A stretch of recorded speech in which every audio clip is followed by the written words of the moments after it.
the MNB proudly announces the carbon neutrality of all its conferences, and as all of them, this is also a carbon-free event. With reforestation towards a greener financial system, 50,000 trees herald the central bank's green transition, and this number will increase in every year. The Hungarian Central Bank was among the first in Europe to receive an environmental sustainability mandate as one of its core tasks. Magyar Nemzeti Bank promotes the green transition of the financial system through incentive programs, recommendations, analyses and discussion papers. The Hungarian Central Bank intends to set an example for Hungarian financial institutions by reducing and neutralizing its own carbon footprint. In line with this objective, the MNB offsets its carbon emissions caused by its own operation by financing habitat restoration projects every year. The MNB implemented a smaller pilot project in Pápateszér as a start. Then, in 2022, it financed a reforestation project the size of almost 40 football fields in Gest in order to offset the impact of emissions from its own operations. The central bank is committed to maintaining this practice in the future.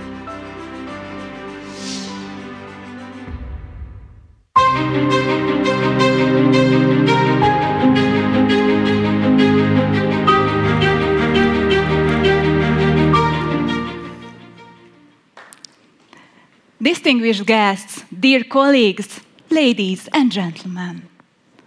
It is my utmost pleasure to welcome you to the 2023 Green Finance Conference of Magyar Nemzeti Bank, the Central Bank of Hungary. Today is a special occasion, as this year marks the 5th Green Finance Conference in the history of MNB. Started in 2019, before the pandemic. The past 5 years have seen enormous challenges and the effects of which we are still tackling today. Still, committed to its green mandate, the MNB considers knowledge sharing on sustainability as important as ever. My name is Ildikó Nádra. I am the hostess of today's event and also the moderator of the program. Ladies and gentlemen, today's event is special also for another reason. The agenda will focus on a narrow but critical domain of sustainability, energy efficiency. As underlined by the recent energy crisis, we believe that energy efficiency is the key to economic prosperity and environmental sustainability. But why and how? The objective of today's conference will give answers to these questions. From the global picture to the local sectorial challenges, this is the guiding principle of today's agenda. The morning session will be held in English and set out the international context to the topic. The afternoon session will be held in Hungarian and focus on the domestic aspects of energy efficiency, such as the potential macroeconomic gains, governmental policies, and sectoral hurdles in corporate and residential energy efficiency. Translation is available for both languages. Devices are placed on the tables near to the conference room entrances. But just before the lunch break, we will hold the MNB Green Finance Awards ceremony. And now, it is my honor to invite Mr. Csaba Kandrács, Deputy Governor of Magyar Nemzeti Bank, to deliver his welcoming remarks.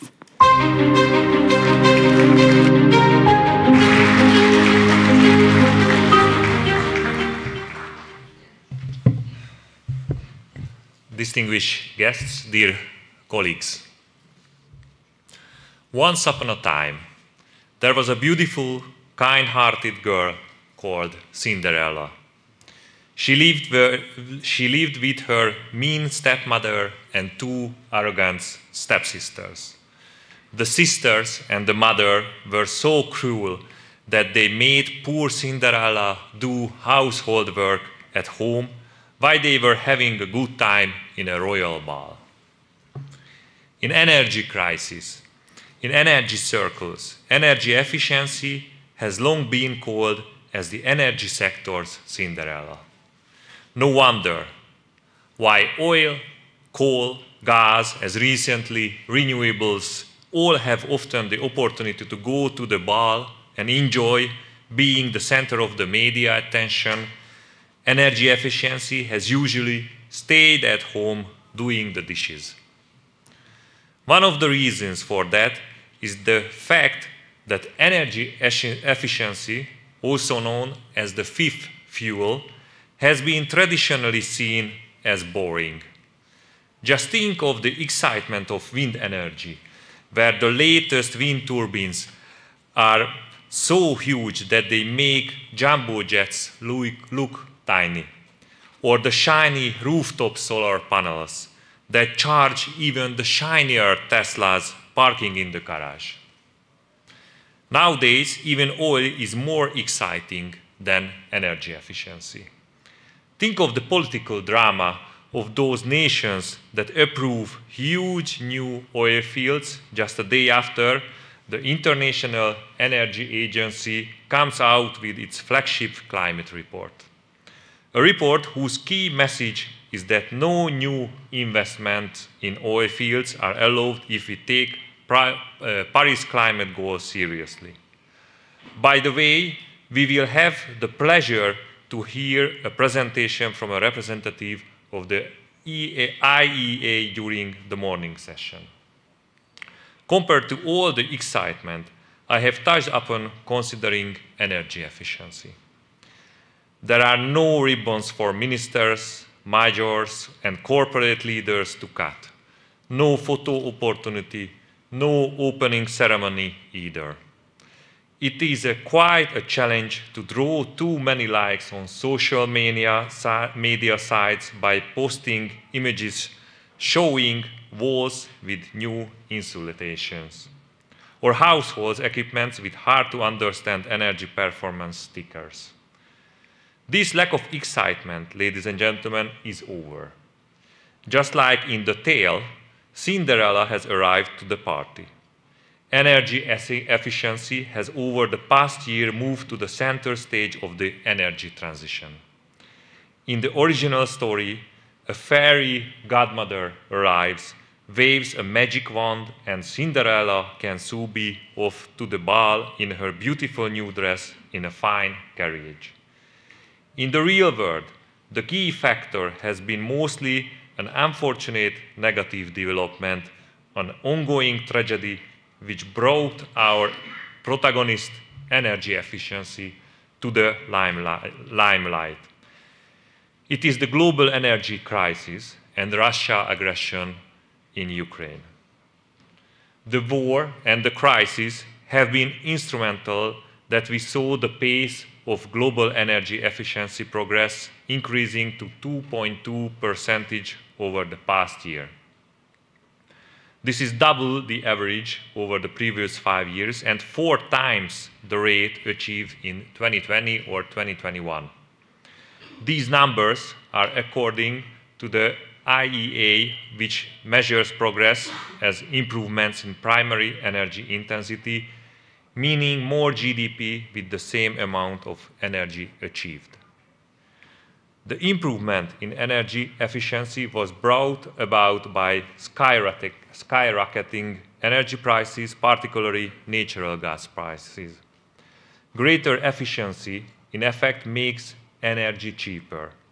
This rationale prompted governments to launch energy-saving campaigns such as limiting room temperatures in offices and stimulate longer-term structural actions like replacing gas-based heating system with heat pumps. In the EU, the proximity to the war zone prompted even quicker energy efficiency improvement. Energy intensity improved by more than 8% in 2022. Hungary, there are no exact figures available yet, but the fall must have been around the EU average as our primary energy consumption fell 5.5% and hit a 6-year low while the GDP rose 4.6%. It is true that part of this improvement in Europe, including Hungary, was actually down to sheer luck. Mild winter made it easier to save energy for heating. But even when we adjust figures for the weather, the energy efficiency improvements in Europe still amounts to around 4% in 2022. Ladies and gentlemen, improving energy efficiency is absolutely critical for Hungary, which is a country with high dependence on energy imports. The best way to reduce our vulnerability and prevent upsets in our key macroeconomic and financial indicators, such as those seen in 2022, is striving for more energy efficiency. In June, at a conference held by the IEA, Hungary was among 45 countries that joined a pledge to work for achieving annual 4% improvements in global energy efficiency by 2030. Why 4%? Because this is the trajectory deemed compatible with our temperature target under the Paris Climate Agreement. Just to help you to get a grasp on how much of a progress like this would mean compared to last year's 2.2%. If we globally manage to achieve this doubling, we will slash global energy use by the same amount than China uses currently. Speaking of the Paris Agreement, apart from the energy crisis and war, there has been another factor which made it possible for the energy sector's Cinderella set off for the ball: the climate crisis. As governments worldwide strive to meet carbon emissions targets, improving energy efficiency has emerged as a critical part of their effort. It is often said that the cleanest unit of energy is the one that is not used. This is because lowering energy consumption helps avoiding greenhouse gas emissions. For one, higher efficiency means less fossil fuels must be burned in our cars or in our gas boilers at home. For two, it results in lower electricity demand, which reduced emission from power generation. In climate policy circles, energy efficiency is getting popular because it is often the cheapest way to cut carbon emission. So cheap that saving energy can be achieved often at negative costs, meaning that you actually make money by cutting carbon. Some renewable energy sources like solar and wind have demonstrated remarkable cost reductions over the past years, but even they cannot match cost levels of energy efficiency. Let me highlight one specific sector which we consider one of the lowest hanging fruits in terms of potential emission reduction or energy savings. It is the retrofitting of typical old residential homes, the so-called Kádár cubes. Kádár cubes, named after Hungary's communist leader before 1989, are square-shaped detached houses with tent-like roofs spread across the Hungarian countryside. Between 1960 and 1980, approximately 805,000 of these have been built, now accounting for 31% of all resident buildings. According to the calculations by the Hungarian Energy Efficiency Institute, whose leader will also speak at a panel later this day, energy demand of these buildings could be easily cut up to 60% by retrofitting them. It would mean a fall in their greenhouse gas emissions by as much, not to speak about their energy bills. On top of that, the value of the property would increase, at some cases by as much as 20%. percentage. Further benefits include decreasing energy import dependency, as well as improving air quality, which in turn lower healthcare costs and higher incomes from tourism. Dear friends, the Central Bank of Hungary has a green mandate since 2021, set in law. On top of its primary role, which is of course fighting against inflation, our bank is expected to help governmental environmental sustainability efforts, including energy efficiency goals. How exactly do we help? The wide range of potential measures include increasing access to information and highlighting the role of energy efficiency in reaching a sustainable, prosperous economy. This conference is part of this endeavor. Other potential measures including promoting energy efficiency via our policy toolkit in the financial market. Two examples. Before the inflation has set in, MNB had a successful initiative called Green Home Program, which provide 0% refinancing to banks, leading out new energy efficient housing loans. Another example is our green preferential capital requirements programs that favor energy efficiency lending across the board. Let me tell you that we are prepared to do more. We are constantly looking for opportunities, looking for interventions, preferably in the spirit of the Pareto principle, which is about small, targeted interventions that can cause a large effect. We can promise you that I and my colleagues will today keep an open mind and listen carefully for any ideas that emerge and that could bring us closer to our energy efficiency goals. We wish that the war ends soon, just like the energy crisis. We are ready to work hard so that when it happens, the magic spell on Cinderella would not wear off at midnight, but instead the momentum for energy efficiency would keep on growing. Thank you very much, and I hope that you will enjoy the conference today.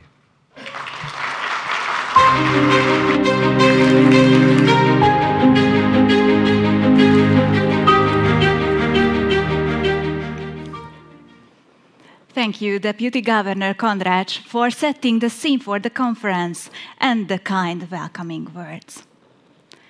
There is a growing body of cutting-edge research and policy innovation advancing energy efficiency around the world. A prominent contributor to this field, our keynote speaker, is Mr. Ian Rosnow. He is Honorary Research Associate at Oxford University's Environmental Change Institute and Director at Regulatory Assistance Project, an independent think tank for energy policy innovation. In recognition of his outstanding work, Mr. Rosnow was named one of the world's top 25 energy influencers. In his research, he focuses on policy instruments that support energy efficiency improvements, as well as heat and transport decarbonization. We are pleased to have Mr. Rosnow as our first speaker, whom I would like to ask to deliver his keynote presentation online.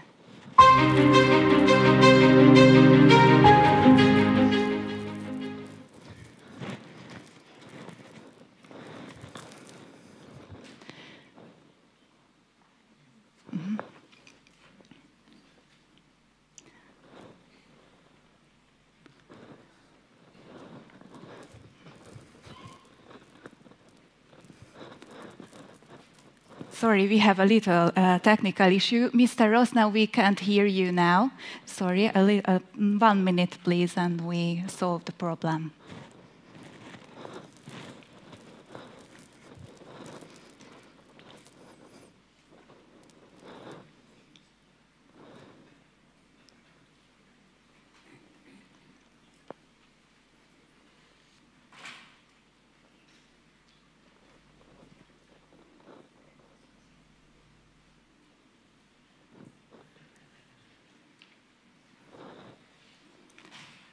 Okay, we can't hear you now. Not yet.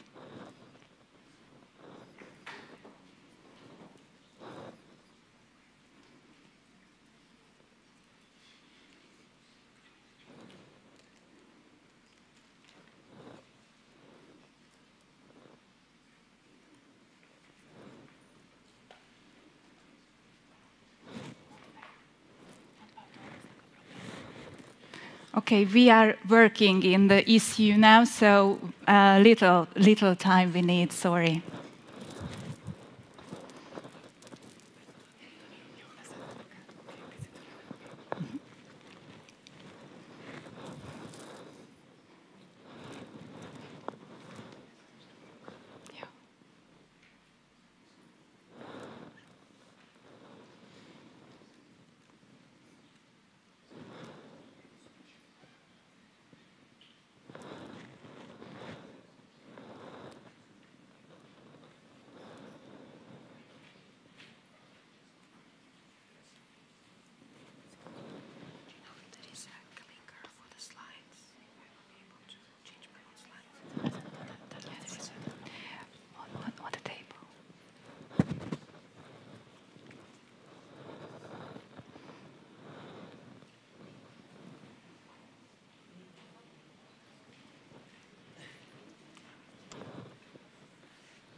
Okay, we try it again. Mr. Ross, now please unmute it now. Yes. Good morning. I hope you can hear me now. Okay, it's working now. Thank you. So the floor is yours.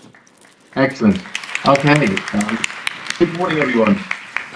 Apologies for that. I'm not quite sure where the problem was, but we didn't lose too much time. So I'm going to talk about my perspective on energy efficiency, sort of picking up on some of the points that the governor already made in his introductory remarks. And what I would like to do this morning is first to set a bit of the scene, a bit of context, and then talk about, at a very basic level, what actually is energy efficiency? What do we mean by that? We'll keep that short, but I think it's important to remind ourselves of what we actually mean by energy efficiency.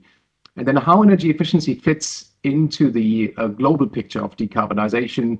The governor already mentioned the IEA. I'm going to draw on their report in particular that came out just a couple of weeks ago. And then I want to talk a bit about the role of electrification going forward and why that will have an impact on energy efficiency. And then finally, do a bit of a look out for what will energy efficiency look like in 20, 30 years' time. How will it change in the context of net zero? So that's the plan for the talk. And I start with a bit of scene setting. First slide, please. Thank you. So I'm going to show you a picture of a kitchen which we installed a while back, and this goes back to a point that the governor made earlier. When we installed the kitchen, lots of people came around and they said how beautiful they like the worktops, and no one asked what is the payback period for this investment, how much did it cost? A few weeks later, we installed energy efficiency measures, some wall insulation in our house. And that was the first question. How much did you spend? How long will it take you to get that money back? So the perception of energy efficiency really is, it's not particularly sexy, is it? Yeah, it is something that is seen as a cost primarily, and not necessarily something that is a good investment as a new kitchen. And of course, often we are in a phase with very low energy prices. Next slide, please. But sometimes that changes. This is a picture from the US in the 1970s. Some of you might remember the severe energy crisis that we had in the 1970s, and that triggered real shortages of fossil fuels. And as a result, many governments around the world have adopted energy efficiency policies for the first time. These are things like building codes, requirements for buildings to be constructed in a much more efficient way, but also multiple grant programs for more efficient industrial processes, and of course also renewables policies as well. But a crisis like this had to come along to shock politicians into action. fast forward a few years, next slide, please. And we have entered a period with very low prices, fairly stable prices. This is the gas price in Europe over the last decade. You can see it actually dropping the last few months here. This is the pandemic. Very low prices and fairly stable. And really the perception is often, and I've worked on this topic for more than 20 years now, energy efficiency is a bit boring, isn't it? You can't see it, you can't touch it really. It's often invisible. And when prices are low, why bother? So that was the perception for a long time. And very often, I think it goes back to the Cinderella comparison that the governor made. Energy efficiency didn't take center stage. If you fast forward a little bit, you know what's going to come now. Next slide, please. And suddenly prices have gone through the roof. Gas prices at some point were 10 times up at wholesale market level. And people ask the question, why haven't we not done more? Why have we been so complacent on energy efficiency? And this is, I think, a very valid question to ask. It's a forward-looking investment protecting us from price shocks. And it's such an important piece of the puzzle if we want to get to a place where we're more energy secure, where we also just make the whole problem a little bit smaller that we're trying to resolve here. So that's a bit of the context, I think, in which we have to see the whole energy efficiency debate taking place.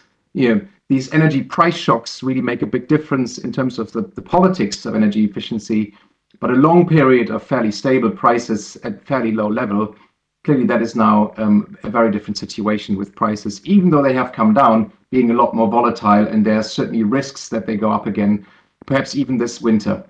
Next slide, please. I would now like to talk a little bit about what I actually mean by energy efficiency. What is it when we say energy efficiency? What do we mean? Next slide, please. And really, the definition is quite simple. It's the ratio between the useful output, that's the energy service that you get. So it could be heating your home, or it could be driving a car, using a laptop. And then the energy input. So you use electricity, or you use a fuel that you combust, and some of that is going to get translated directly in the usable service at the end, but a lot of that is actually lost in the process, especially in combustion processes. And that ratio is what people refer to as energy efficiency. So if you have a ratio that is close to 100% efficiency, very efficient process. If it's only 10%, you're losing about 90% of the energy you put in the process. When you now scale this to the entire economy and all of the energy sources that we use, you get a picture like the one on the next slide. This is an example from the US. Lawrence Livermore lab has produced this, and you see on the left-hand side all the different types of energy that we use in the US, then the different conversion processes, and then you see at the end how much energy is what they call here rejected energy. That's the wasted energy. It's about 2/3. So only 1/3 of all the energy that we put in, we actually use. We're losing about 2/3 of all of the energy in the process of using energy. So it's a terribly inefficient system when you look at it this way. But that also means the potential for energy savings is very, very large indeed. And that's something that with the right investment could be tapped into. And I want to move on to the second question, which I wanted to raise in my talk. It's how important is energy efficiency, particularly to meet net zero, to meet the climate goals. Next slide, please. And it's useful here, I think, to remind ourselves that historically energy efficiency played a very significant role. This is a rather complicated graph, but really what it shows is the different factors that drive carbon emissions at a global level. Clearly, it's the population, it's GDP per capita, the economic growth that we have seen, and then it's the energy intensity of GDP and the carbon intensity of energy. Those are the four factors that determine overall carbon emissions. This is the Kaya identity. That's the name for this formula that is being used to then calculate carbon emissions at global level. And when you look at the bottom of the graph, you see how energy intensity has declined. So for each unit of GDP, every year, we're getting a little bit better in using less energy. The carbon intensity of energy just above that has declined a little bit too, but at a much, much slower rate. So what the IPCC, the International Panel on Climate Change, has said, based on this data, is that historically, at least, energy efficiency contributed significantly more than all of the other efforts that we have undertaken to reduce carbon emissions.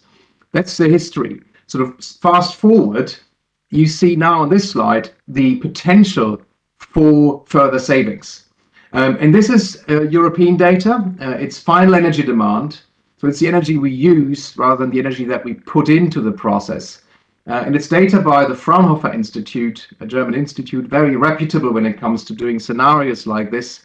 And roughly speaking, we could cost effectively half energy demand in Europe across different sectors. I'm not going to go into the detail here. You see buildings at the top, the red bit, very important part of this, but also other things in industry and in transport, etc. But the main message here really is we've done a lot in the past with energy efficiency already, but there's an awful lot more that could be done in terms of the potential going forward. Next slide, please. And indeed, this is what the IEA is telling us. This is a graph from the report the IEA published 2 weeks ago. It's the Net Zero 2050 roadmap. And in this roadmap, you can see how much of the carbon emission savings the IEA models that will be required to meet the climate goals. It comes from so-called demand-side measures, of which energy efficiency is only part. There's also things like behavior change that includes moving to more efficient ways of traveling, for example, switching from individual car use to public transport. So when you bundle all of that together, it's 24% of future emission savings, which the IEA predicts will have to come from demand-side measures. So very important piece, and without that, it's going to be a lot more expensive and a lot harder to meet the climate goals, which the IEA is modeling in this report. So what does this mean? What do we have to do to achieve that? Next slide, please. We actually have to double the annual rate of energy intensity reduction. Remember that graphic I showed you just a few minutes ago with the historic rate at which we have reduced energy intensity per unit of GDP.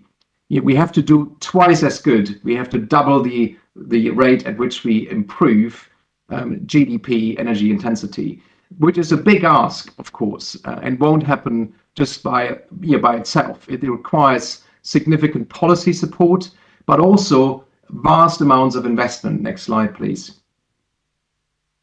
And this is the amount of investment the IEA believes will be required to deliver the energy efficiency improvements that we need to see. 1.8 trillion investment required just to achieve the end use of energy efficiency improvement by 2030, let alone going forward to 2050. So vast sums of money will be needed to do this. And a lot of that will depend ultimately on a policy environment that can enable those investments to be profitable. So that's the role of efficiency in the decarbonization picture. About a quarter is demand-side measures, energy efficiency, more efficient behaviors. Lots of investment will be required. Now, looking ahead, I want to talk a little bit about the changing role of energy efficiency and move into electrification, because I think that is something that is still overlooked, and I want to talk about that a little bit more. Next slide, please. So electrification will fundamentally change the way how energy is being used around the world. On this slide, you see how we currently use energy. And this is final energy demand. The governor already said that energy efficiency was a bit of a Cinderella, and I agree with that 100%. Most of the debate, and I'm sure many of you would agree, that we are seeing is still about the 23%, the electricity, the tip of the iceberg. It's about whether we should build new nuclear plants, the coal phase out, new renewables, but it's rarely about the role of energy efficiency. Below the water level, this is the bulk actually of energy use.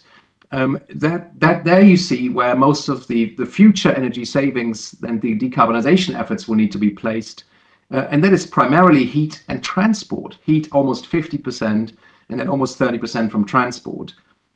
This is data for 2022. If we now fast forward to 2050, next slide please, what you see is an inversion of that picture that I've shown you.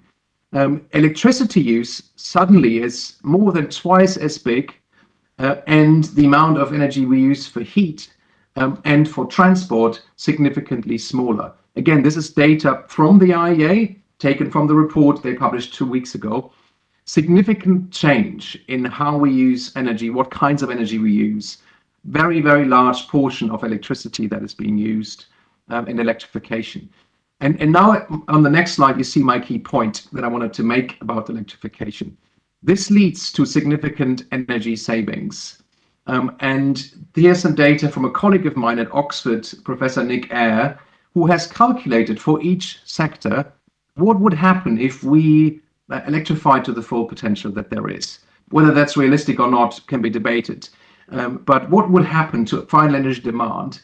And he has calculated a reduction at global level of about 40% of final energy demand if we electrified.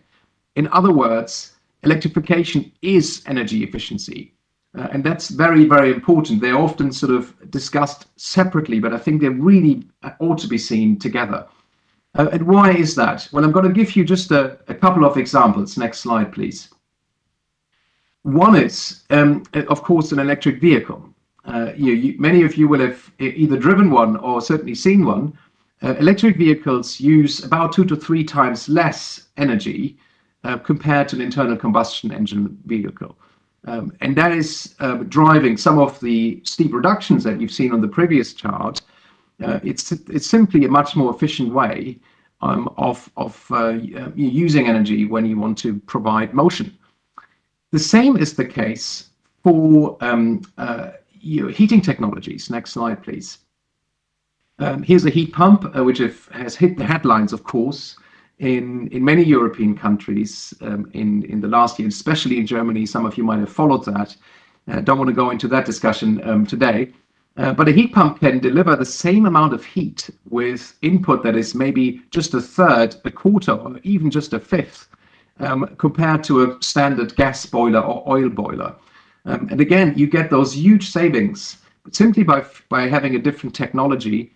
And if you now add in fabric efficiency, insulation, you can see even higher savings for buildings. But electrification saves energy, and that's an important, I think, statement and an important feature of electrification. Of course, in the industrial sector, next slide, please, there is huge potential for electrification too. Often I hear, well, industry limited potential because of the high temperatures.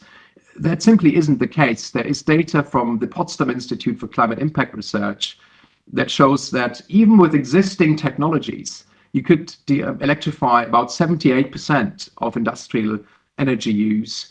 A lot of that is actually lower temperatures, below 200 degrees centigrade. And there you can use technologies like large-scale heat pumps, like the one you see on this picture here.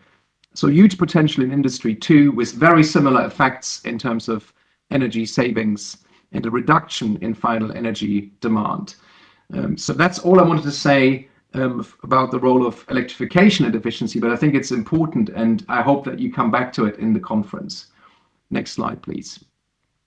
And I'll come to the last piece of my talk, which is sort of a forward-looking perspective. How will energy efficiency change going forward as we approach net zero and move into the future? Next slide, please. And this is a question I asked with my colleague Nick Eyre again, who I've cited earlier in my talk, in a paper that we published very recently. And if you want to read it, you can reach out to the organizers or to me. I can provide you with a free copy. In this paper, we've sort of looked at energy efficiency and its role and how it has been and what it will be in the future. So historically, a lot of the improvements that we've made in terms of improving energy efficiency have been improvements of fossil fuel technologies and making them just a little bit better. Let me give you a few examples. So, a gas boiler in the past might have operated at an efficiency of maybe 70%. We can now make gas boilers that have efficiencies of up to 90% or even higher. But it's still a fossil fuel technology, of course. It still burns fossil fuels, but it does it much more efficiently. Another example is cars or trucks. When you look at how efficient they have become, cars on average used to use more than 10 liters per 100 kilometers. I think the average is now closer to 5 liters. You can even find some cars that run on 3 or 4 liters of petrol or diesel per 100 kilometers. Industrial processes, the same story there. So a lot of the efforts and a lot of the policy efforts, a lot of the investment has gone into making fossil fuel technologies just a little bit more efficient, a little bit more incremental change every year, squeezing out more efficiencies. And that's served us well. I've shown you the numbers. Historically, there have been some savings, some carbon savings that are not small at all. But going forward, of course, if you want to get to zero emissions in all of the sectors, it's no longer good enough to just squeeze out some more efficiencies. We actually have to ask the question, what is the bigger picture here? How do we invest in net zero compatible technologies that can deliver full decarbonization, are highly efficient, but also compatible with net zero? So that's one of the questions we look at in the paper. The other question is a dimension of time. Next slide, please. I already said we're going to have a lot more electricity use across the different sectors. That's what all of the scenarios predict, not just the IEA. There's another report that DNV just released this week, a major global consulting firm, and they come out with a very similar result. Historically, we have counted kilowatt hours, units of energy savings, and we have treated kilowatt hours just the same. Kilowatt hour is a kilowatt hour. But that is clearly going to change very fundamentally. And I'm going to give you an example. Here's the load curve of the electricity grid in California. And you can see the net load this is how much load is drawn from the grid in California. And you can see during the day, actually very little. And that's because of solar. There's a lot of solar production behind the meter. But in the evening, when people still want air conditioning, come home from work, but the solar is no longer available, there's a huge ramp up. And this is usually provided by fossil fuels still. So saving energy during the day, actually, I think we have the wrong slide here. I'm sorry. This one still, please. During the day, it doesn't really make a lot of sense to save energy because the carbon intensity of electricity is very, very low. In fact, actually, it might not help at all if you have an overproduction of solar. But in the evening hours, those peak hours when electricity is very dirty and there's huge demand and no solar, it's extremely valuable to save energy. So the main message here is when we save energy will be just as important as how much we save. And that is a dimension we currently, in Europe at least, don't understand very well yet. In the US, the discussion is somewhat more advanced, and there are now ways of targeting savings that are more precise in when they occur, but also where. And this brings me to my next slide. So this is a picture of the control room of National Grid in the UK. That is the system operator of the entire electricity grid. And already now we're seeing in several countries around the world that there are grid constraints. The grid in many cases struggles with additional load, with more decentralized energy resources being connected to the grid. And there are some real problems as we start adding more and more electricity demand. What this means is that actually targeting where we save energy in the future as we electrify will become very important indeed. And there is a great example from New York. Next slide, please. Where in 2014, the local utility Con Edison in Brooklyn, Queens, faced significant problems. And that was more population, more energy use, air conditioning, for example, and real grid constraints. And the option they faced was a major upgrade of the distribution grid, including building a new substation at a cost of more than $1 billion. But what the utility did, together with the regulator of New York, was to invite bids in an auction and actually say, look, anyone can bid to solve the problem here, which is that we have grid constraints, we're overloaded. And what they found is that they got mainly bids from demand-side management providers, energy efficiency, demand-side response, storage. These kinds of technologies bid into the auction at a cost that was significantly lower, about $200 million compared to $1.2 billion. And they solved the problem by doing that. So they avoided significant costs for consumers and solved the problem by doing more with energy demand, energy efficiency, and demand response and storage. So this is the sort of thing that in the future, I think, will become significantly more important, what's called geo-targeting energy savings. There are equivalent approaches in Europe. Next slide, please. This is from the UK, where I live.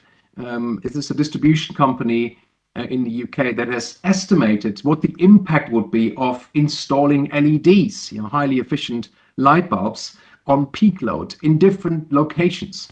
And why are they doing this? Well, they want to understand better where the value of energy savings is the highest. In which areas should they target energy efficiency measures to deliver the highest value?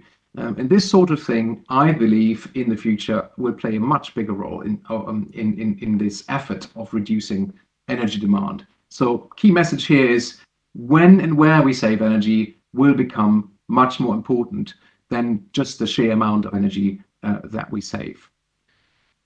I'm not going to come to my conclusion because I'm conscious of time. Next slide, please.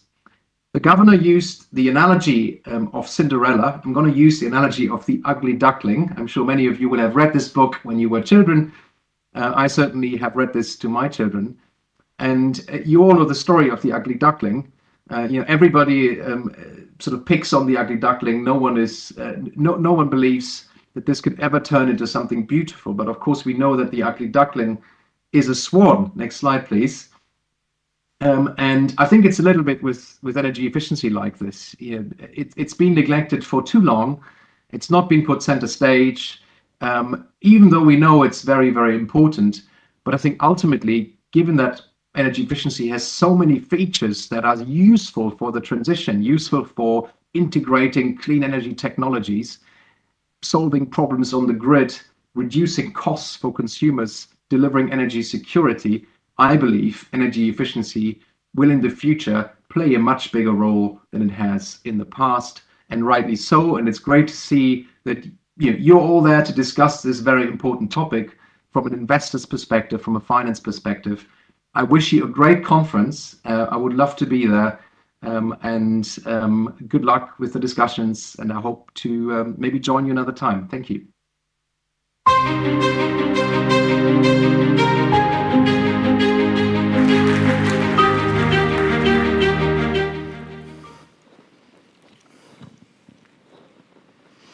Mr. Rosnow, thank you for your informative speech. Continuing our journey through the global nexus of energy economics, we will now hear from the most influential supranational organization in this field, the International Energy Agency. The organization provides state-of-the-art analysis, data, and policy recommendations for the entire global energy sector. Its annual energy efficiency flagship report is of a particular interest. We will hear the next presentation from Ms. Ksenia Petrichenko, who is Energy Efficiency Policy Analyst at the International Energy Agency.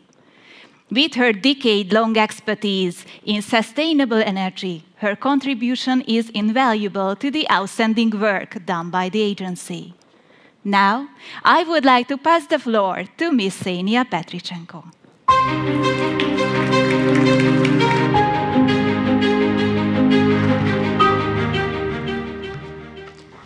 Hello, everyone. It is my pleasure to be here and to talk about some of the work and analysis which we have been doing at the International Energy Agency recently. And I will elaborate on a number of ideas and trends that Dr. Rosnow outlined in his presentation. So I will start with a status on energy efficiency and some of the key trends and factors in the global energy sector. And then we'll look more into where we need to get to by 2030 and 2050 based on our net zero emissions roadmap.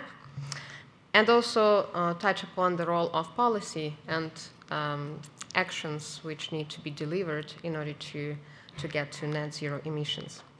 So as many of you know, we at IEA like to look at data and collect evidence from all over the world on where we stand on a number of indicators.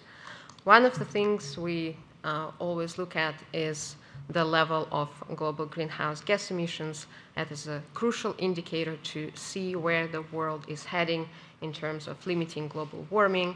And as you know, according to Paris Agreement and IPCC, we need to do our best to limit the global warming to 1.5 degrees centigrade in order to alleviate harmful effects of climate change.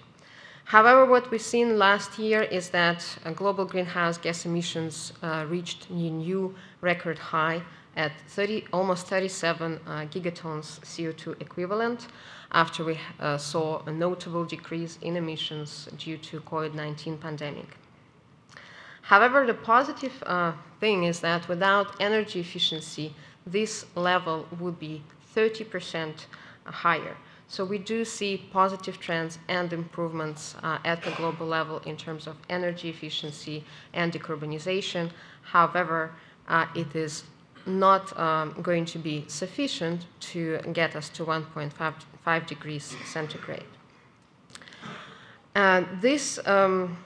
The current policy setting is already going to be enough to peak global fossil fuel use by end of this decade, by 2030.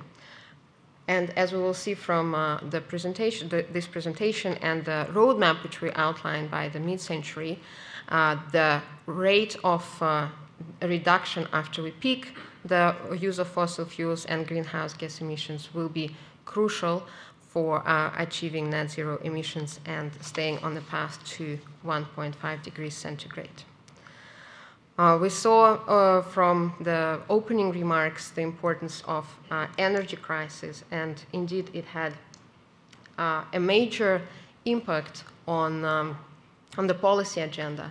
As we say, in every crisis there is an opportunity. One of the, let's say, positive outcomes from the crisis was that it brought energy efficiency, fuel switching, decarbonization much higher up on the policy agenda. There was a comparison to the oil shocks of 1970 from Dr. Rosnow's presentation. However, what we're experiencing now is truly a global energy crisis, as our economy, global economy, is much more interconnected, and we see implications of increased energy prices all over the world, impacting especially vulnerable groups of population in emerging and developing countries. Europe has been particularly affected by the energy crisis, and natural gas was kind of a central stage for its unfolding. So countries which are relying on natural gas, especially when it comes to residential heating, have been largely affected. Many countries have a huge reliance on natural gas, others might be more independent, but the increased prices from the natural gas also spilled over into increasing electricity prices, and many governments, especially in Europe, have reacted quite rapidly in order to mitigate those impacts. We saw a number of countries releasing new policies, banning new connections to the natural gas, switching to other sources of energy, diversifying demand, putting efforts into increasing the gas storage, and also investing into energy efficiency and renewable energy.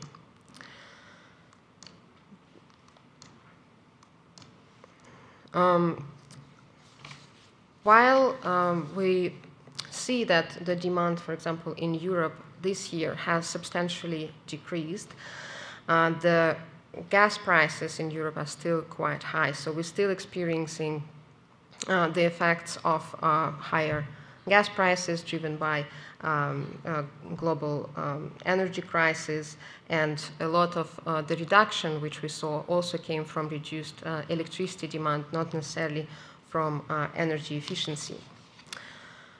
As we are moving towards next winter, there are still a number of risks at place. I think there was a lot of concern about going through last winter and the shortages which we experienced due to supply cuts from Russia to Europe. We managed to go through that with the use of some factors like mild weather and diversification of gas supplies through liquefied natural gas. There was a lower demand for LNG from China and other Asian countries which were still recovering from pandemic. There are risks that some of those factors might have a lesser effect this year as we're moving into the winter. So the importance of alternative measures such as improving energy efficiency, which allows us to reduce demand without compromising on our energy needs and switching to alternative sources of energy such as renewables, is becoming really crucial. What we have been seeing in our data for the past several years is that efficiency gains have halved the potential growth in global energy demand over the last 6 years, and it also had significant impact on reducing consumers' bills, as energy efficiency can be implemented in different sectors, and in heating-dominated climates, residential sector usually plays a major role. So as consequences from energy crisis, this is the sector where we see the highest increase in energy bills, and energy efficiency can really help to reduce this burden. However, this is a result of more than 2 decades of policy improvement, and in order to continue on this path, more policy actions would be needed. Renewable energy is another important factor in reducing demand for fossil fuels and reducing global greenhouse gas emissions. And the good news is that we're seeing a tremendous growth in renewable capacity all over the world and also in different countries. This year, global renewable capacity additions set a new record, and overall it reached 440 gigawatts, which is equivalent of entire installed power capacity of Germany and Spain combined.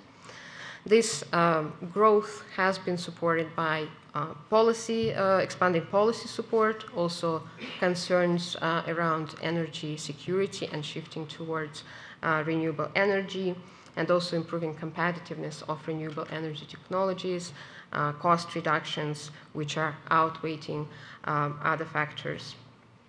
2/3 of this growth is coming from solar photovoltaics, so distributed solar systems are taking a lead, and a slower increase from onshore wind capacity additions. In next year, we're expecting a bit slower growth, but overall trend is that we are moving towards higher levels of renewables at the global level. So overall, renewable capacity additions increased by 13%. If we look at PV solar, it's 35%. And we see increased in a number of other indicators related to clean energy. So nuclear capacity additions, which is also a low carbon source of energy, increased by 40% last year.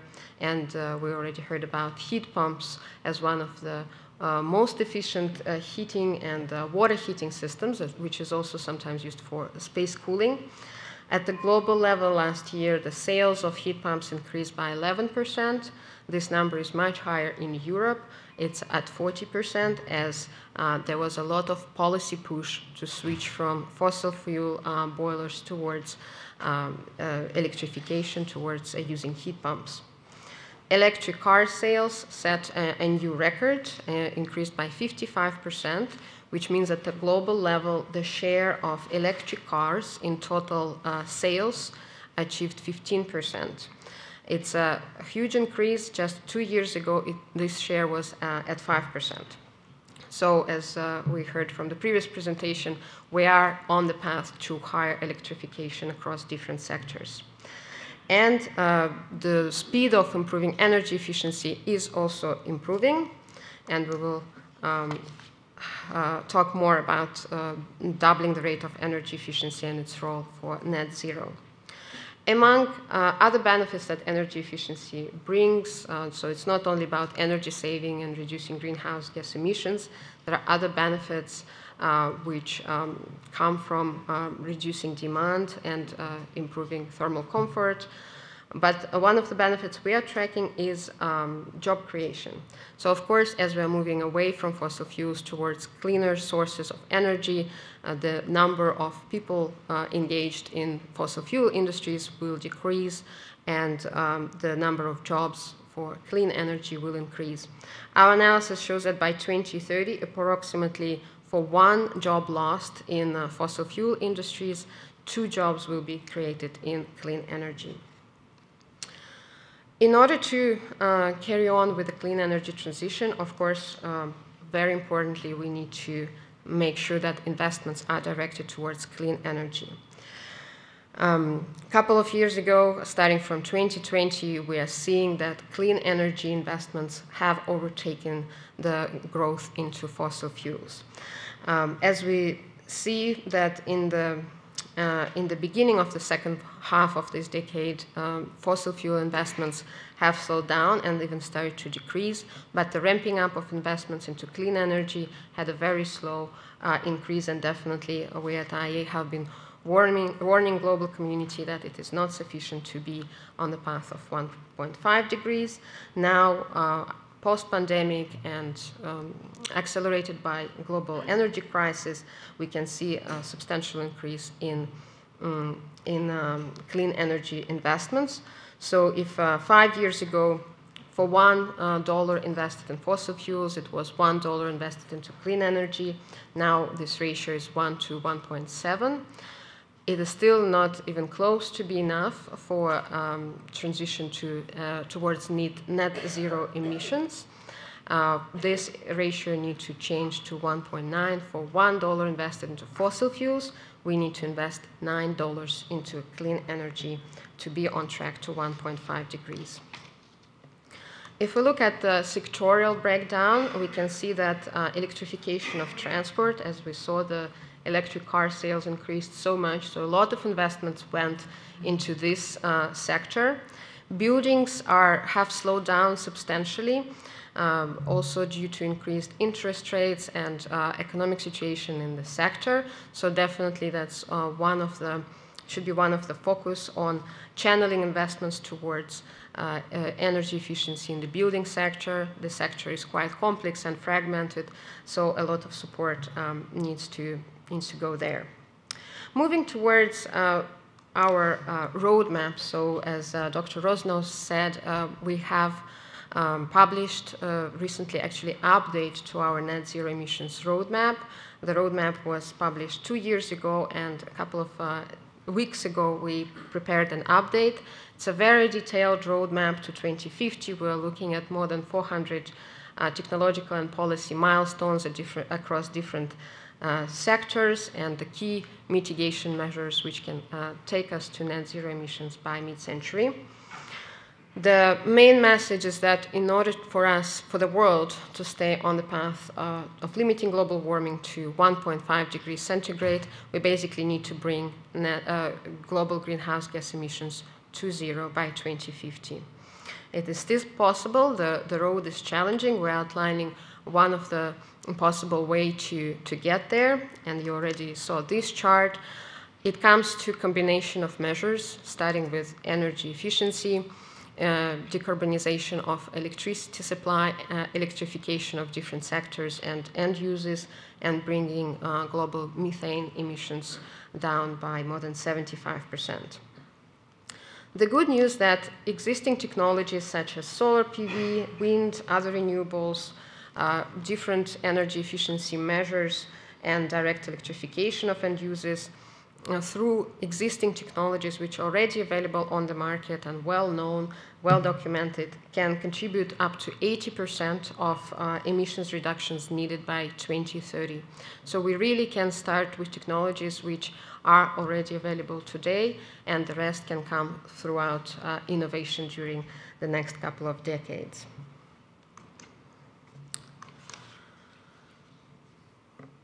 The doubling of need to double energy efficiency has already been mentioned. This is definitely one of the key milestones on the path to 1.5 degrees centigrade. Another one is tripling global renewable power capacity, and that needs to be accompanied by tripling the energy, clean energy investments. So doubling energy efficiency, tripling renewables, tripling clean energy investments are key fundamentals to net zero emissions transition. If we're doubling energy efficiency and and achieving the annual rate of energy intensity reduction of over 4%, so we're now at about 2%. If we get to 4%, we can bring the global emissions down by more than 10 gigatons. For that, we need to implement different sectorial measures, and we already heard about some of them: electrification of transport, improving efficiency of remaining internal combustion engine vehicles, behavior change, avoiding energy demand measures in transport. That can provide 2.5 gigatons of reductions.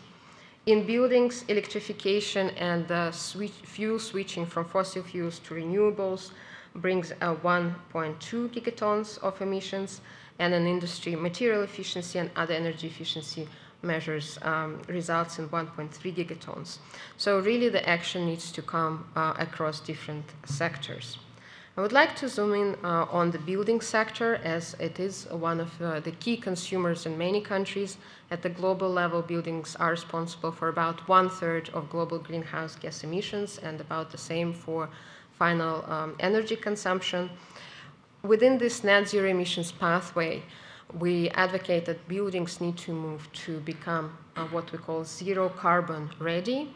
These are the buildings which have highly performance building envelope, meaning they have sufficient insulation, the energy losses through envelopes are minimized, they have optimized design, good windows, and the demand and energy loads in buildings are reduced as much as possible. They also use energy efficient equipment for heating, cooling, water heating, and they're connected to the energy supply source, which has potential to be fully decarbonized, even if not at the moment, then in the future. It can be renewable energy, it can be electricity, which will be decarbonized, or it can be district heating, which can use renewables in the future. So within this pathway, all new buildings need to become net zero carbon ready by 2030, and existing buildings need to be renovated to this level by 2050. At 80% of all existing buildings need to get there. So we also need to ramp up the renovation rate of existing buildings. At the moment, at the global level, it's less than 1%. We need to almost triple it by 2050 in order to stay on this pathway. Space heating is definitely one of the key end uses with the highest energy efficiency potential. As you can see, the energy consumption from space heating needs to be substantially reduced by mid-century, but also by 2030.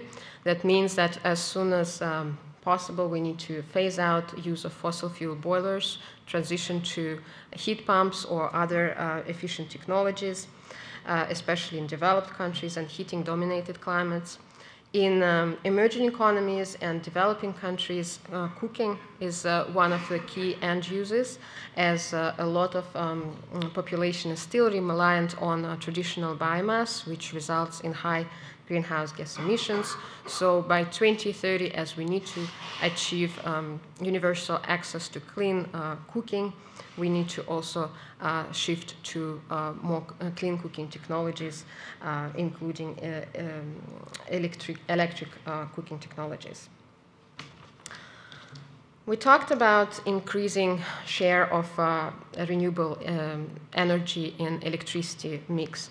So by 2030, we estimate that in order to stay on this path towards net zero emissions, it needs to be around 70%, and by 2050, almost all electricity would need to come from renewable energy. It means that also, as we electrify everything and increasing variable renewable energy such as solar and wind, and especially distributed energy generation, there will be some challenges placed on our electricity systems, and Dr. Rosnow also mentioned some of them. So we also need to make sure, as we're transitioning towards high electrification, higher renewable energy, we take care of our electricity system. The traditional electricity system has been designed as sort of a one-way street when we have centralized points of generation, and its energy is one-way dispatchable at any moment, as it comes mainly from fossil fuels. They're available at any time of the day or weather. As we are increasing renewable energy generation and the nature of energy system becomes more distributed, we need to make sure that we find a way to manage flow of energy from different points of generation to different points of consumption, but also data. So as system becomes more distributed, we need to make sure that different parts of the system talk to each other. Luckily, we are seeing a lot of digital technologies coming into energy sector, making a lot of processes, as we call, smart, and helping to capture data flows and energy flows in real time through smart meters, through smart technology, smart controls, smart sensors, and adapt different parts of the system, especially on the demand side, to the needs of a larger electricity system. That helps to reduce peak demand, overload in the energy system, as we also heard from Dr. Rosnow. So we need to make sure that that is also part of our clean energy transition in order to stay on our path towards net zero emissions. We estimate that by 2030, this kind of demand response availability needs to increase by more than 10 times, and about half of this increase needs to come from the building sector. So building sector offers a huge potential to support electricity system through demand response, to adjust its loads and its demand depending on the needs from the grid. In that regard, the buildings need to change their role and not only be passive consumers of energy, but play a much more active role in the energy system. We talk about efficient grid interactive buildings, so not they are only efficient with high performance envelopes and energy efficient equipment. Buildings need to become smart, so they need to use smart systems, smart analytics, sensors, which can help to optimize energy use in buildings and manage multiple distributed energy resources, such as PV generation, for example, or distributed energy storage, or synergies with electric vehicles and smart charging. About 90% of electric vehicles charging is currently taking place in buildings, and we need to make sure that we capitalize on this synergy as well. Buildings need to become connected. So as they are connected to the grid already, we need to make sure that there is also a communication, two-way communication between buildings and the grid. So buildings have an ability to respond to the signals received from the grid and adjust the consumption and the load depending on its needs. And they need to become flexible.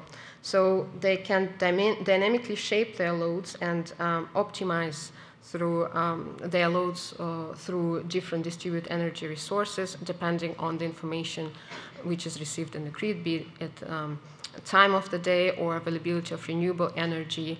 The distributed energy storage in buildings or electric vehicles can also be provided for the grid's needs at the time when there is, for example, overproduction of renewable electricity, as we saw from the duck curve in the previous presentation. So we recently published a report on efficient grid interactive buildings. It's available on our website if you want to know more about current best practices, technologies, and some examples which are happening around the world.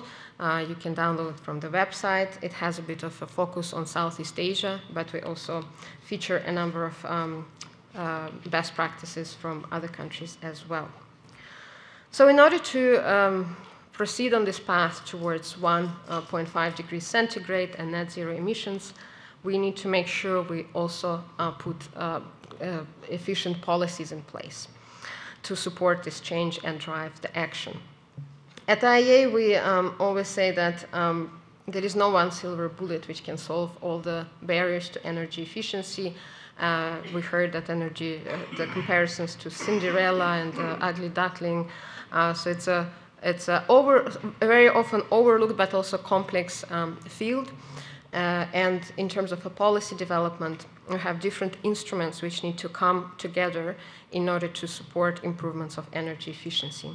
So we talk about policy package, which is a combination of different types of policy instruments, regulation, information instruments, and incentives, which, if combined together and supported by clear and ambitious and attainable targets, can drive any country and the world towards high levels of energy efficiency.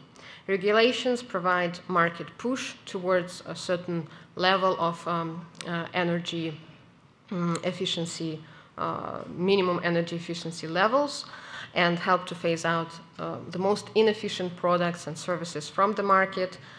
Information instruments can raise awareness, provide information to consumers to drive their choices towards high levels of energy efficiency, and incentives can stimulate innovation and pull the market towards levels of energy efficiency even beyond the ones set in the regulation. So implementation of such policy packages is critical for any country, be it a developed economy or emerging economies, and we at IEA supporting a number, working with different governments to support them on that. In a couple of my last slides, I just wanted to have a look at the situation in Hungary. So last year, we published Energy Policy Review for Hungary, which looks at energy sector in the country and current state of affairs, different technologies, different sectors. So if we're looking at Hungary, it has already set a number of targets for energy efficiency. It achieved its target for 2020 with support from economic downturn from the pandemic. The target for 2030 might be much harder to achieve, and we're seeing the policy development happening in the country. In 2021, there was energy efficiency obligation scheme introduced for industrial sector and also building sector, and we see energy savings coming from that. Residential sector is definitely one of the focus sectors for policy development and energy efficiency. 75% of energy is used in residential buildings, so we already heard the importance of that subsector for the country. 50% of energy used in buildings comes from natural gas, so definitely this is the sector which is impacted by global energy crisis. And we see that a number of milestones and priorities, policy priorities, have been set by the country in terms of increasing the speed of renovation and depth of renovation as well. From the beginning of this year, energy efficiency must achieve the minimum energy requirements of new buildings for at least 50% of renovated spaces. There is also acknowledgement of importance to transition towards nearly zero energy performing buildings in accordance with the EU directive, and focus on supporting vulnerable households, and also focusing on public sector to lead by examples.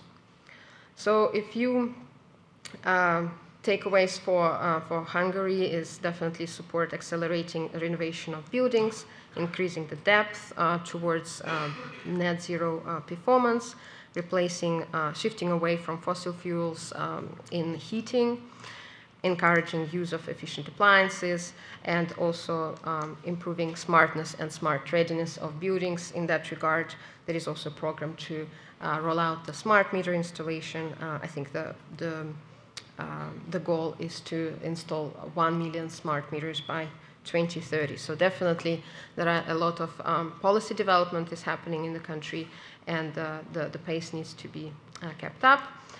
This is my last slide, just a few takeaways along the lines of what we talked about. So governments, in response to energy crisis, making it a turning point towards cleaner and more secure energy system, and energy efficiency definitely plays a key role in this regard. We need a massive surge in clean energy investments in order to stay on the path towards 1.5 degrees centigrade. The energy crisis is also providing us a clear reminder that we cannot delay action any further, and I think from previous presentations we saw that how important it would have been to be investing more into energy efficiency before crisis hit. And development of effective implementation of the policy package and policy actions are key in order to drive the change, to drive clean energy transition, and get us closer to net zero emissions. Thank you very much for your attention.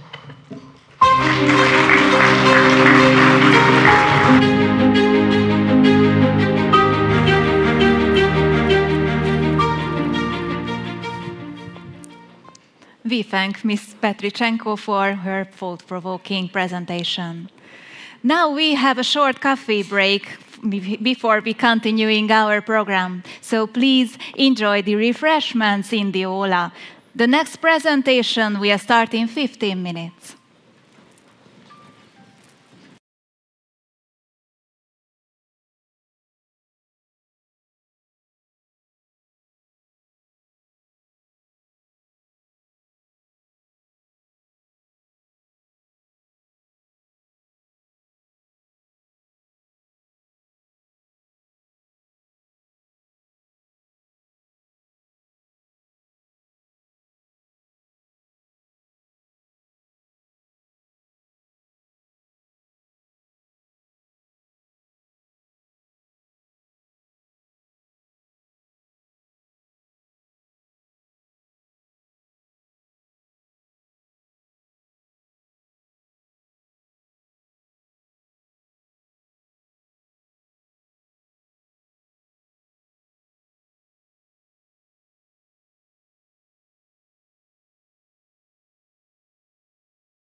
Welcome back, ladies and gentlemen.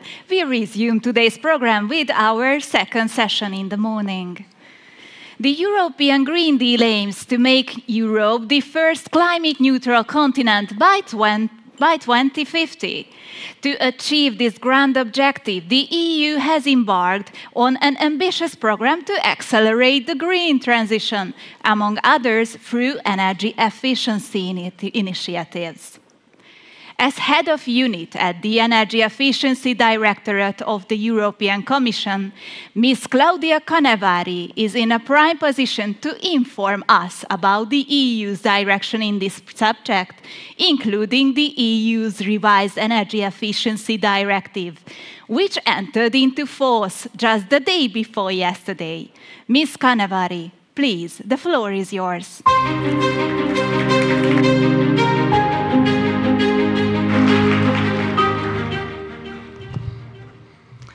Good morning, ladies and gentlemen. It's really a pleasure for me to be here with you today.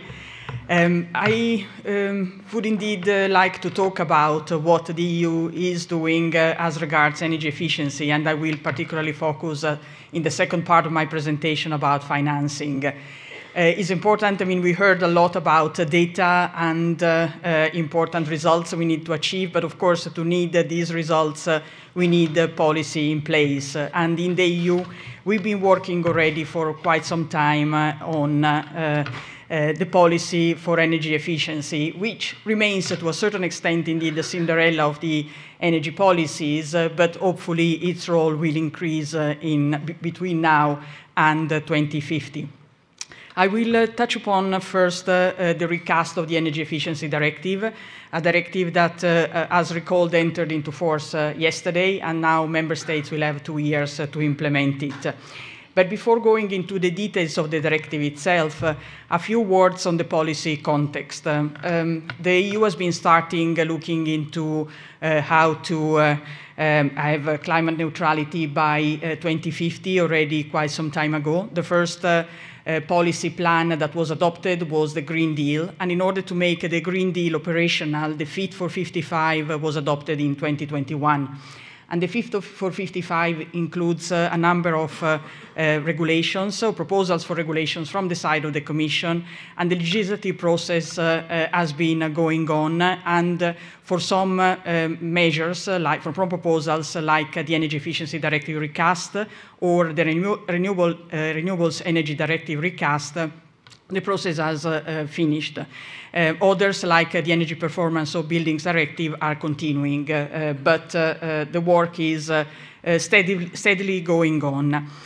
With the unprovoked and unjustified invasion of Ukraine by Russia, as you all know, there was the adoption by the EU of the REPowerEU plan, which was a response to the energy crisis. And because of the increased costs, there was also the suggestion from the Commission to increase the energy efficiency target. And therefore, as part of the REPowerEU plan, there was also the proposal to have a higher target for energy efficiency and EU Save communication, which we'll see in a moment what kind of role it had in the energy efficiency policy.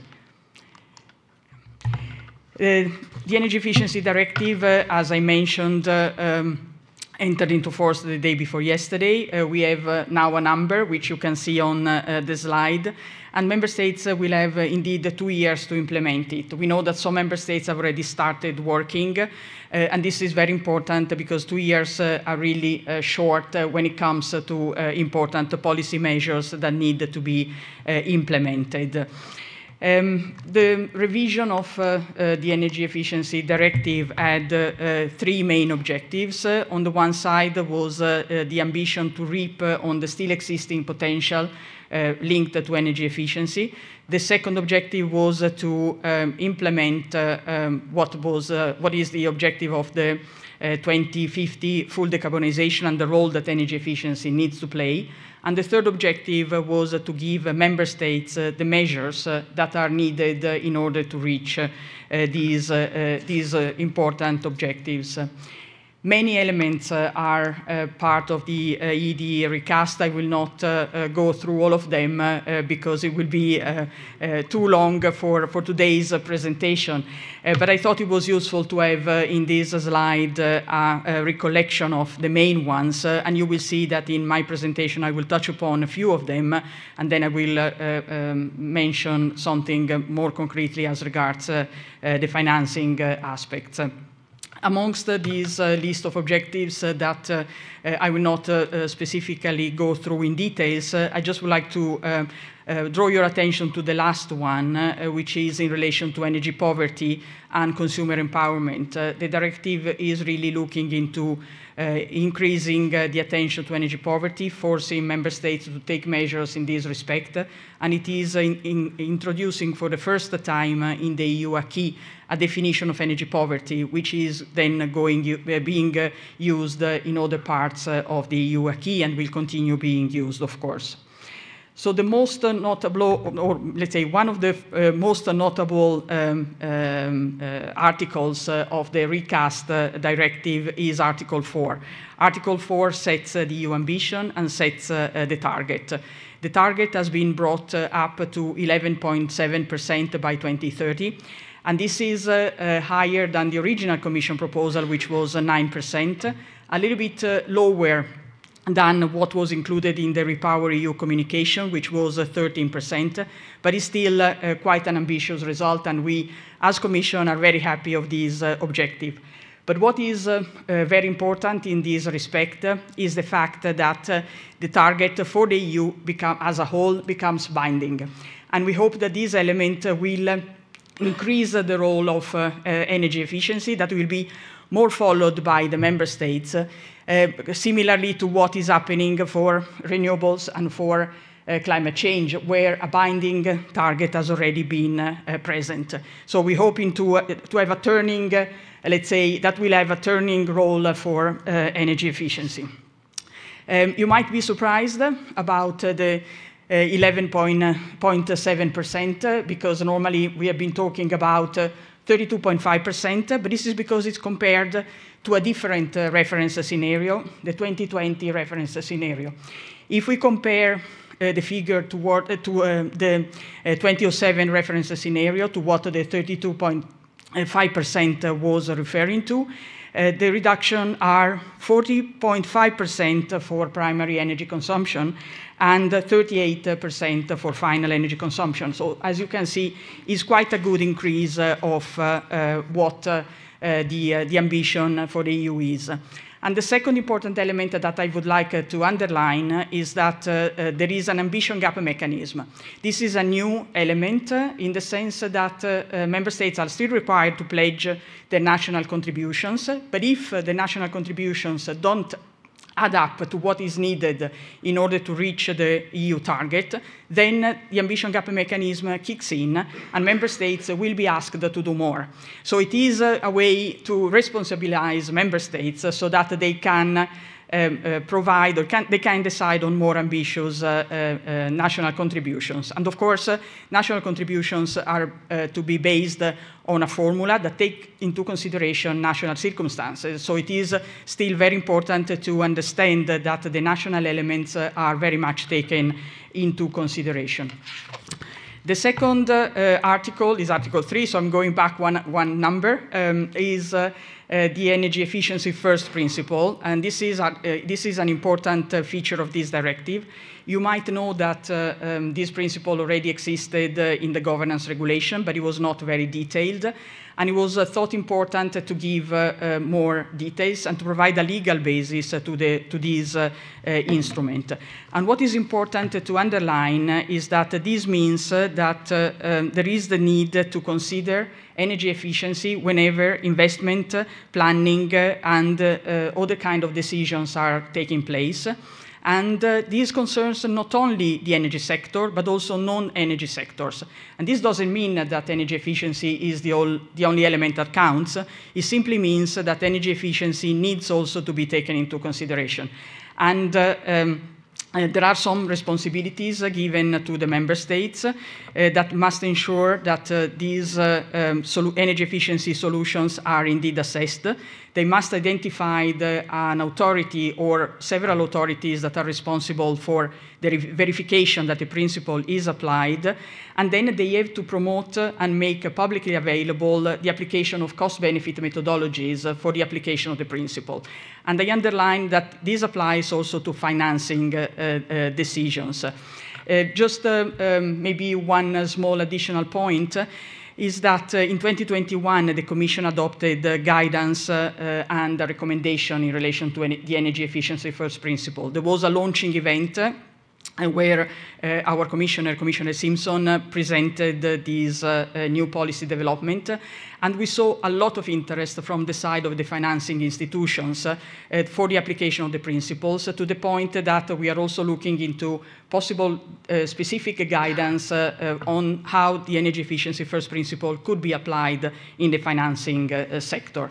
And I think this could be particularly relevant for this conference. Another group of articles I would like to underline, which also could be relevant from your perspective, concerns the public sector articles. This is a group of 3 articles, again increasing the ambition compared to the previous Energy Efficiency Directive. And one important element is that there is now a target, which is on an annual basis, that every member state needs to decrease the energy consumption of the public sector altogether by 1.9%. So this is, let's say, hopefully going to provide an exemplary role to different actions. We know that the public sector sets examples, and we know that whatever happens in the public sector is beneficial for everybody. So this is why we consider that the exemplary role needs to be enhanced. There is still the obligation to renovate 3% per year of the square meters belonging to the public sector. But again, here there is an improvement in the sense that all buildings that of all the levels of the public sector are considered to set the baseline, of course. And this is a change in the sense that so far it has been only government, central government buildings, and now it covers local and regional authorities, thus bringing the benefits also at local and regional level. Another important article that I think it's relevant again in this setting is Article 8. For those that are familiar with the existing Energy Efficiency Directive in force, it's the famous Article 7. Now it's called Article 8, is still energy savings obligation. And here, let's say that again, the ambition has increased to, let's say, a final target of 1.9% in 2028. I'm saying final because it is going according to steps in the new setting. So there is an obligation to have these savings in final users that goes. And that increases along the years. And this is a key article. It has been providing about 50% of all the savings delivered so far. And therefore, it is really essential to have the article still in place, still based on the same principles, and more ambitious, that will deliver new savings.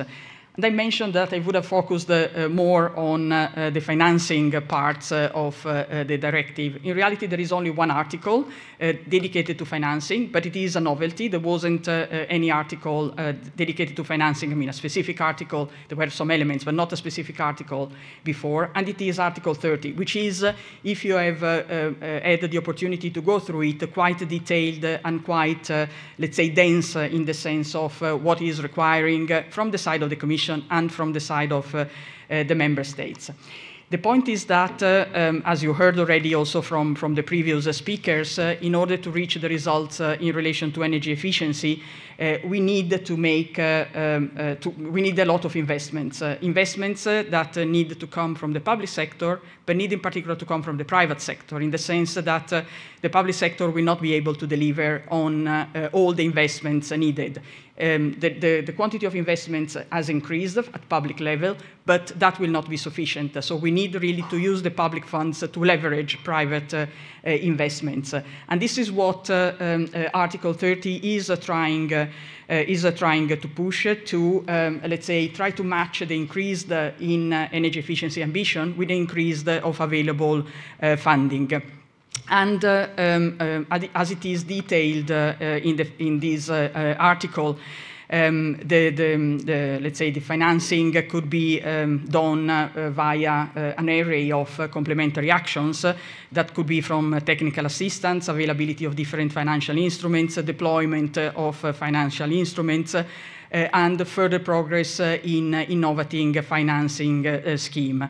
And in other words, what is important is really to have a mix of dedicated, cost-effective public support and innovative financial engineering.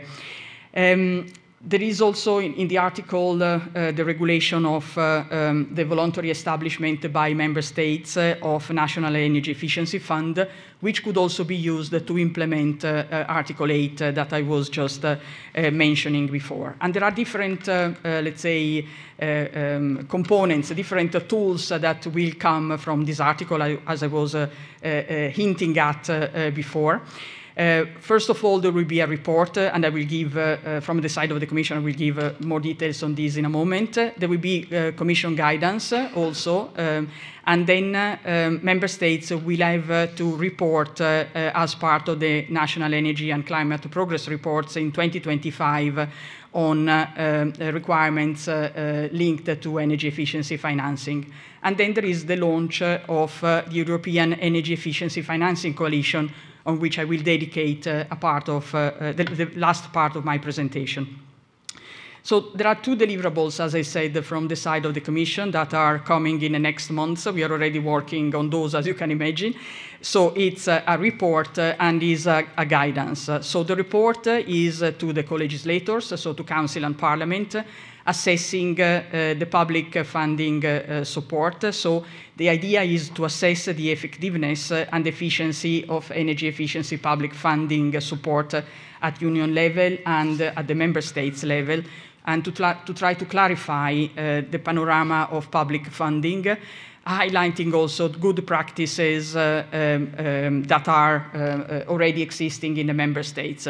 And what is important is that the Commission is asked to assess whether a dedicated fund at European level for energy efficiency will be advisable. So the Commission will need to tell Parliament and Council what its conclusions will be on the opportunity of having a dedicated fund. As you know, so far, energy efficiency is part of many European funds, but there is no earmarking, and it is competing often with various other let's say, sides of clean energy, like it was recalled before by a colleague from the International Energy Agency, renewables. Renewables is a strong, although it is, let's say, working together with energy efficiency, in terms of financing, it is really a strong competitor for energy efficiency.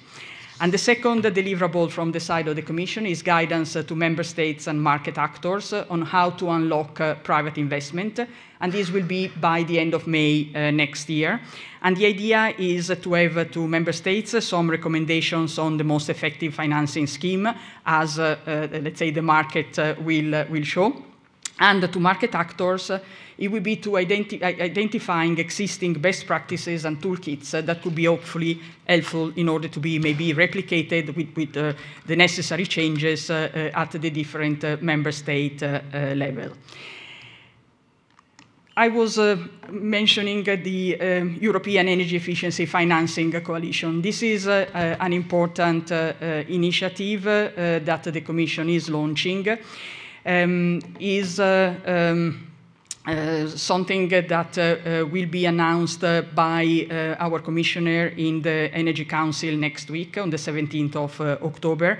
Because the idea is for member states to sign a joint declaration to commit to this coalition. But I will come to this with more details in a moment, and I hope it will be interesting for you, because there will be involvement required by, and sought, in fact, by financing institutions. I think that many of you are probably familiar with EFIG, the Energy Efficiency Financial Institution Group, that was created 10 years ago, that had a fantastic, let's say, set of deliverables that worked very well together with the Commission and together with UNEP FI in the last 10 years, and that has been identifying bottlenecks and barriers for the deployment of energy efficiency financing, has been mapping practices of financing in the EU, and thus collecting knowledge of technical topics to enhance investments.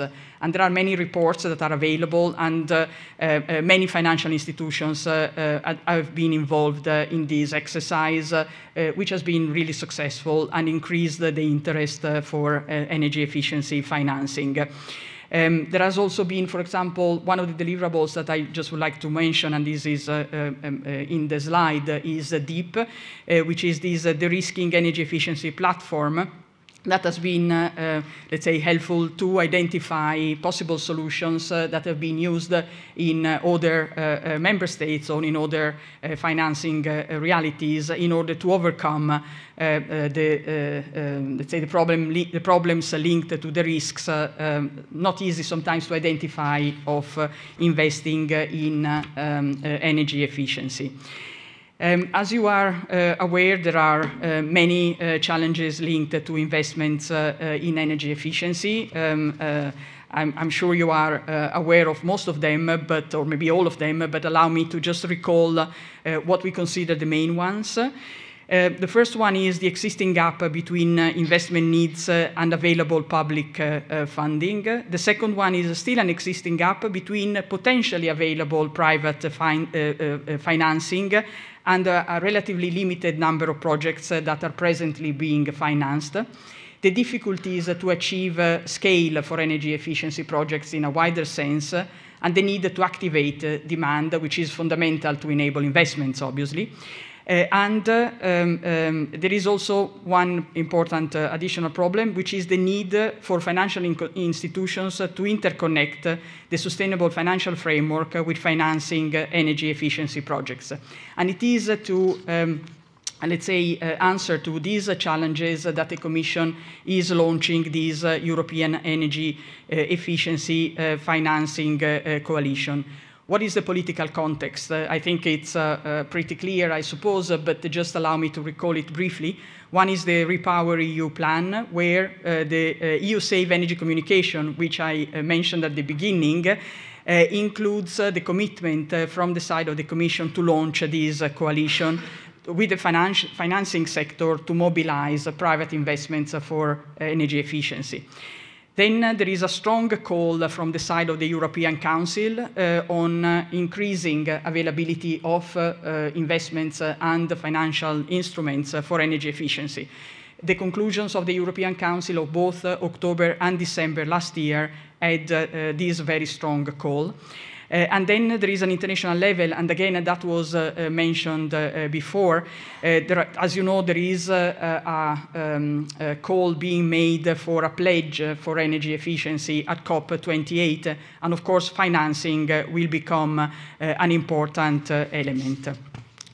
Therefore, the coalition will have the objectives of facilitating the mobilization of private financing, of making national and local financing institutions and stakeholders more aware of market opportunities for energy efficiency financing, will facilitate the development of dedicated financial schemes and products, and will offer a better use or solutions for better use of public resources and private funding. And what is the framework of the coalition? We have thought about, let's say, a three-layer approach, a triangular cooperation between Commission, financing institutions, and member states. So you see, for those of you that are familiar with EFIG, that we are moving one step forward by involving the member states. EFIG was very successful, but it lacked the political support and also the technical and regulatory support needed at national level in order to turn identified solutions into real solutions that the market could use. And this is why it is important to have the commitment of the member states, and why the Commissioner will ask all energy ministers to sign this joint declaration. And then, of course, there will be the need to involve the finance or budget ministers, depending on the member states, but that will be a second step. So the coalition will have these, as I said, 3 layers. The first layer will be political, and that will be the mandate given by the energy ministers. The second layer will be the technical expertise, and this will be basically what EFIG has been doing so far, so the technical people that are getting together and identify solutions to address the bottlenecks. And the third, which is also the second very innovative part of this coalition, is, the third layer is the presence of national hubs, the creation of national hubs to have a presence at a member state level. This is essential because solutions sometimes have to be different. They need to respond to the needs of the local markets, and therefore it will be requested to member states to create these national hubs or to use existing structures that could be turned into national hubs. And of course the Commission will provide secretariat and support and so on. And for the national hubs, for example, something that could be interesting is, in some member states, the Sustainable Energy Investment Forums that have been operational already for quite some time, and that could provide a good basis to become national hubs. I think I've already basically covered the last slide that I have, which is about the importance of national hubs. So with that, I conclude my presentation. I hope that you have realized that much is really going on in the EU in order to address energy efficiency and to link energy efficiency policy with financing opportunities. And I hope that I have somehow stimulated your interest and curiosity about the financing coalition, and I'm very happy to reply to any questions you will have in the margins of the meeting, and I look forward to working with all of you that could be interested. Thank you very much.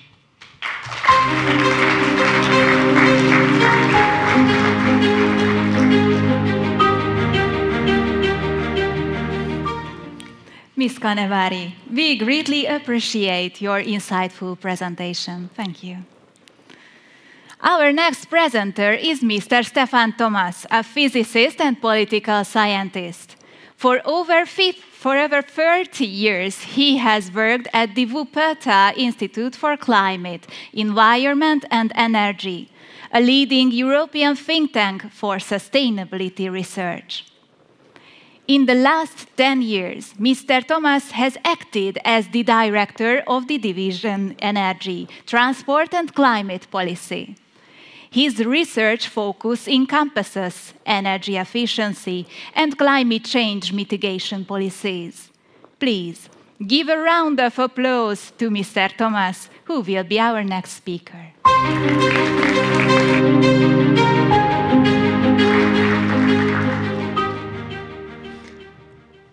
Good morning, ladies and gentlemen. I'm very glad to be able to speak to you today on energy efficiency, policy strategies, and new business concepts. Next, please. Next slide. Here. I can do it myself. So, if you don't know, the Wuppertal Institute, it was founded some 30 years ago by the state government of North Rhine-Westphalia, and now has around 300 employees in 4 research divisions. And as I was introduced, I'm the director of the Energy, Transport and Climate Policy Division. In my presentation, I would briefly touch again on potentials and benefits of energy efficiency.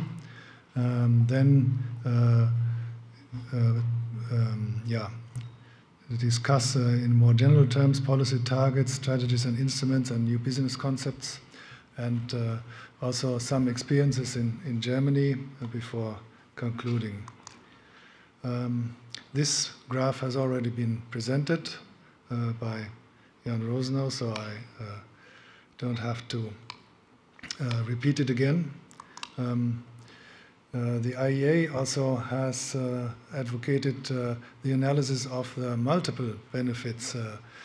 Mostly the multiple impacts are beneficial in terms of energy efficiency.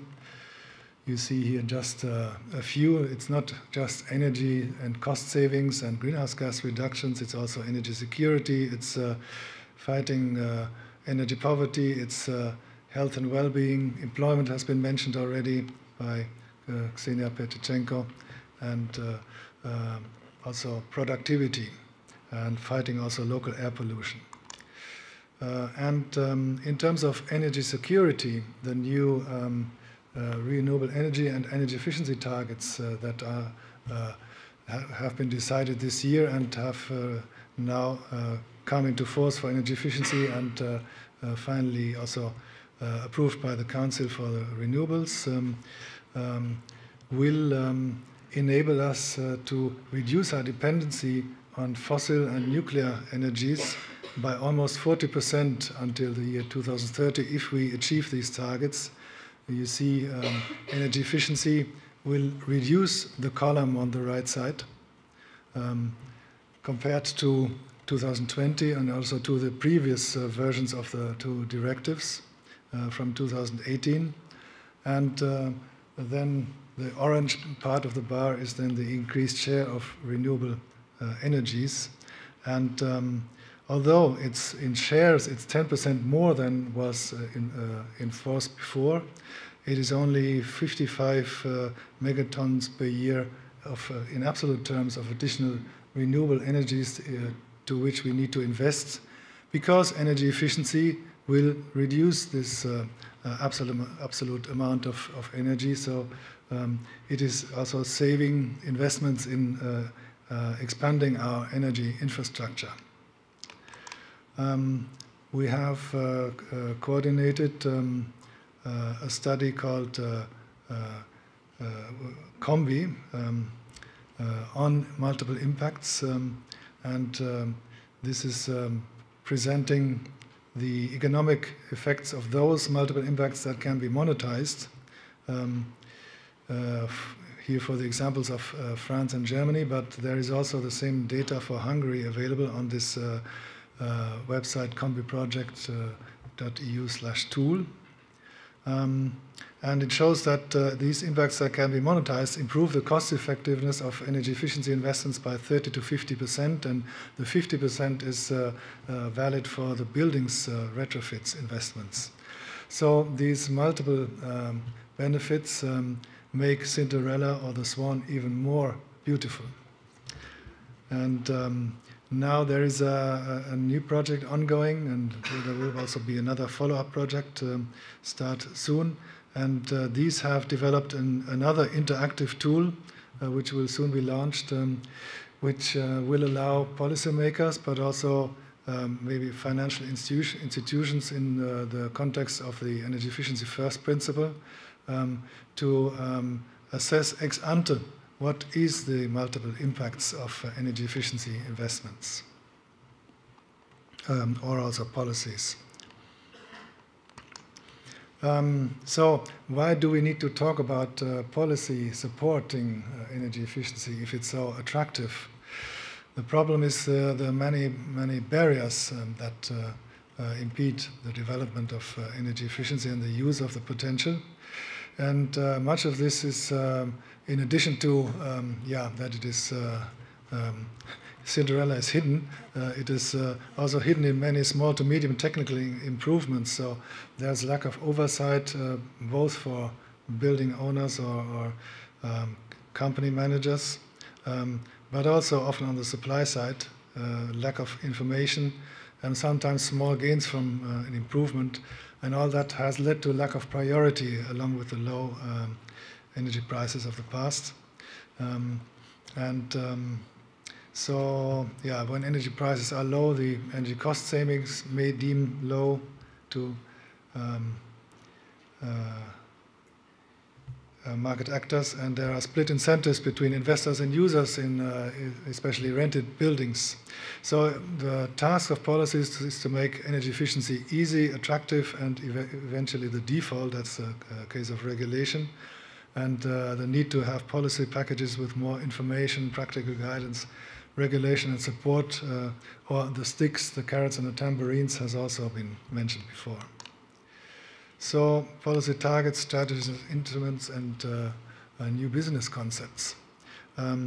We distinguish in our analysis an upper layer of policies, sector overarching policies, which we call the governance framework, which includes the energy efficiency targets at the EU and the national level, the roadmaps and strategies like the Fit for 55, the governance regulation and the NECPs, the long-term renovation strategies for the buildings, the Green Industrial Plan,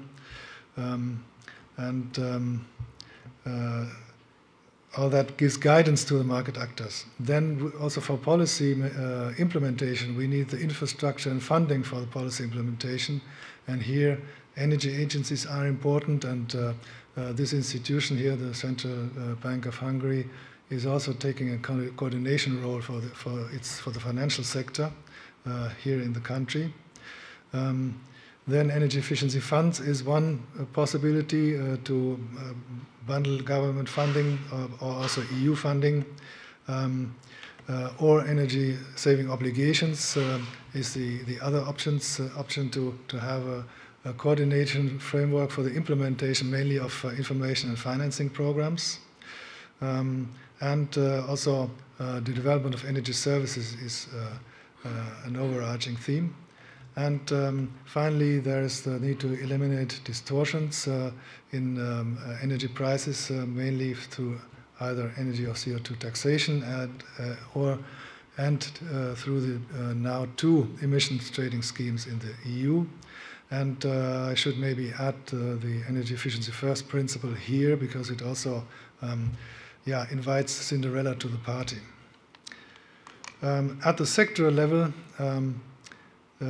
I'd like to focus on either on one hand private households and later on the industrial sector. There is the 3 main pillars of regulation, information and advice.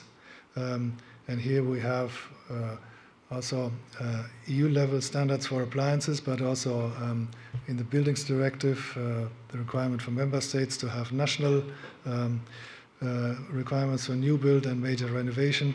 By the way, I have added here the articles in the new EED and also in the EPBD, the current still valid version, where these policy types are addressed, or sometimes also not. Like there is, I'm not aware of any EU policies guiding heat and cold supply concepts for districts or cities, which is also very important to guide the heating systems that will be installed.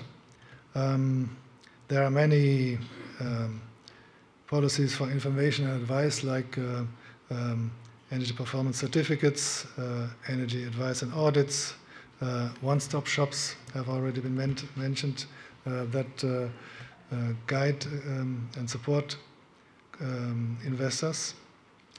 But also capacity building and networking is important, and research and development still can improve the technologies and business concepts. For example, in Germany, where I come from, we have suggested several improvements for the building sector to decarbonize the building stock. And this is combining energy efficiency in the center and green heat on the right, but also the need to reduce the speed at which the living area square meter per person is increasing. And so it signals to the market with sector targets, but also specific targets, for instance, on renovation rates and depth. It is direction support through what I mentioned, the governance institutions, and also providing financial support from the central government to one-stop shops and city district managers who actively reach out to building owners to engage them in energy efficiency investments. Then improving the cost effectiveness through the CO2 price, and using the revenues to fund the transition, partly at least. And also the government has decided in Germany to make the pass-through of these costs to tenants dependent on the energy efficiency standards. Only for very energy efficient buildings the CO2 price can be passed through. For the inefficient buildings, the landlord has to take it. Information basis, it would be best to have building renovation passports for all buildings, at least the inefficient ones. And these master plans for the cities and districts, where do we go with district heating, where is the heat pump the best solutions. Then the core of regulation and funding. And here we suggest that strong regulation and funding should go together. But also expanding the heating infrastructure and green feed-in of heat, innovation through project aggregation, industrial pre-construction, capacity building, and incitement. There should be one nearly zero energy building renovation in each street, in my view, to have an example for everybody to see. The policy package for industry is basically very similar, because industrial plants are also similar to buildings in that they need an individual assessment and guidance. So I will not go into detail here. Regarding Hungary, I was pleased to see that Hungary has a target in its building long-term renovation strategy of 3% of annual renovation rate for residential buildings. To be achieved by 2030, because that is not only necessary for the clean energy transition, but also for almost mobilizing the potential that is there, and even higher for the public buildings. And also several new buildings are mentioned, like increased funding schemes and loan guarantees, a reform of the energy certification system for buildings, the energy efficiency obligation schemes, and also the introduction of one-stop shops. And the size of the challenge to increase from the around 1% renovation rate that most EU member states have seen in the past to these 3% is quite significant. Medium renovation was 1 to 2%, whereas deep renovation much less than 1%. Whereas we have seen that there are many buildings that could achieve 60% or more of savings. So there is some innovation, funding, some concepts for building renovation. One is financing schemes supported by the state through subsidies, interest rates, and or guarantees. And here, Hungary's long-term renovation strategy mentions that the plan is to introduce green finance guarantee organization, a green bank maybe, and the introduction of public guarantee schemes. And this institution, the Hungarian National Bank, to provide a risk reduction guarantee to credit institutions.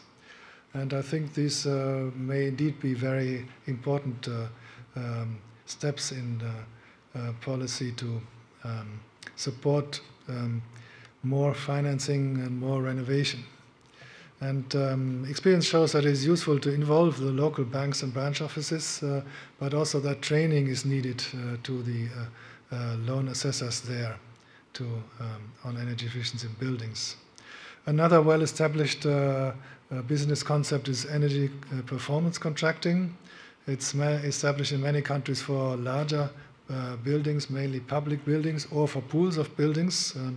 So a specialized contractor invests and receives an annual payment from the energy cost savings. And to make it easier for public authorities to engage, for instance, in Berlin, the state has an energy agency which provides a service to the city districts, which are the municipalities, to organize the analysis and the bidding for the pools of buildings, and in this way they now achieve 30% of savings within 8 to 10 years.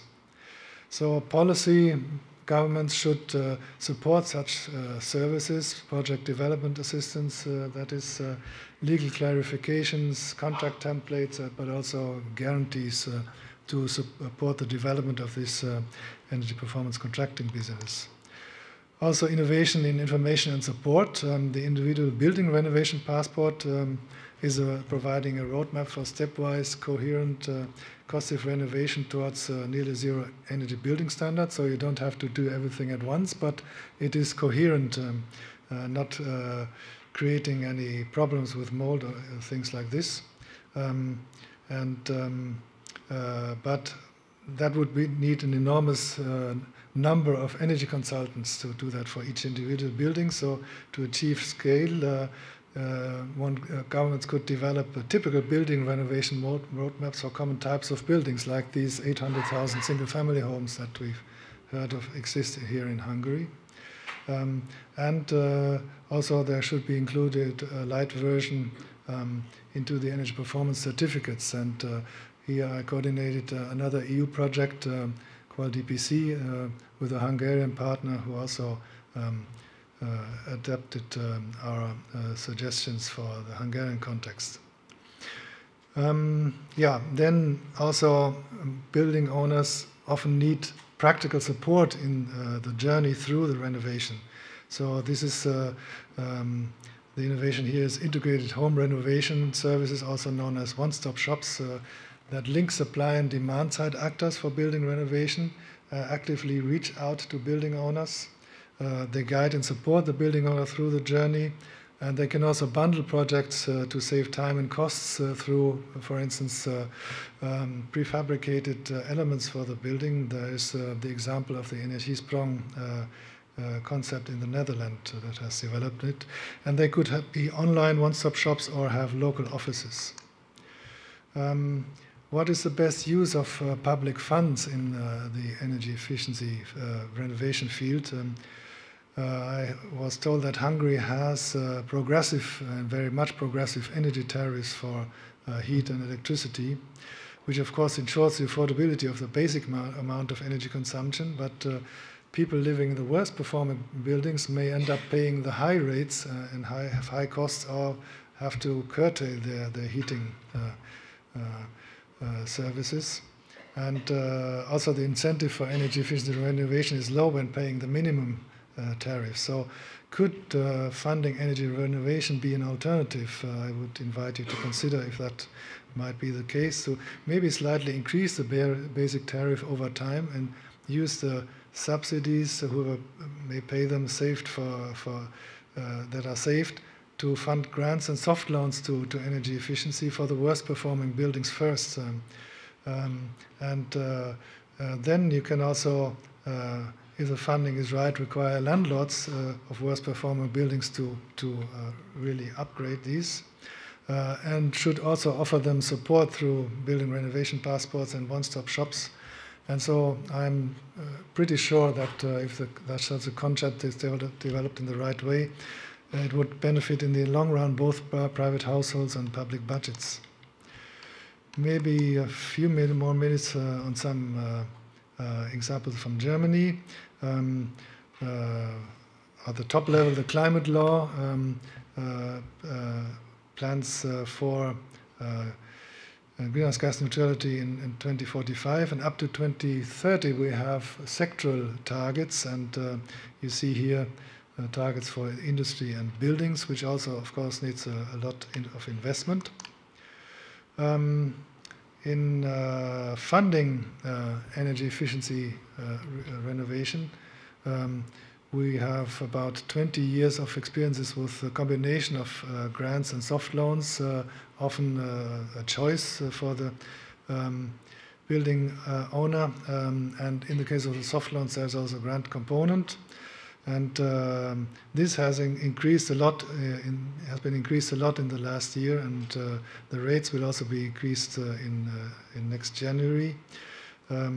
because the renovation rate until 2020 used to be around 1% per year despite of these policies, but should accelerate to 2, 3 or more % per year. It now focuses on the renovation of buildings and has bonuses for using prefabricated components and for renovating the worst performing buildings. And as you can see, the amount of money has been increased a lot in the last years, and for next year it's a staggering 80.6 billion euros that is planned.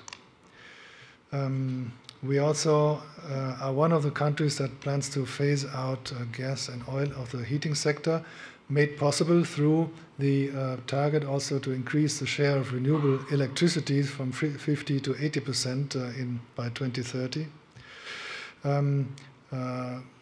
The original plan was to have to not allow these heating systems anymore from 25 or even next year. But that turned out not to be politically possible, so it will now be from 26 or 28 when municipalities will have to draw up heat supply plans stating in this street we will have district heat, in that street you should go for another option like heat pumps or maybe biomass in the rural areas. And of course, that needs a lot of training also for the workforce to be able to do this conversion and no longer promote gas and oil boilers and install them, but heat pumps or other low carbon heating systems. Other new policies are also existing. Energy advice and coaching. We provide 80% of subsidy for the energy audit costs for the building renovation roadmaps. I mentioned that following Denmark's example for 40 years, we now finally also will have municipal heat planning everywhere in 2028. I already mentioned the CO2 prices. Landlords may also increase the basic rent by up to 8% per year when they invest in energy efficiency. So this is aiming to address the investor-user dilemma. An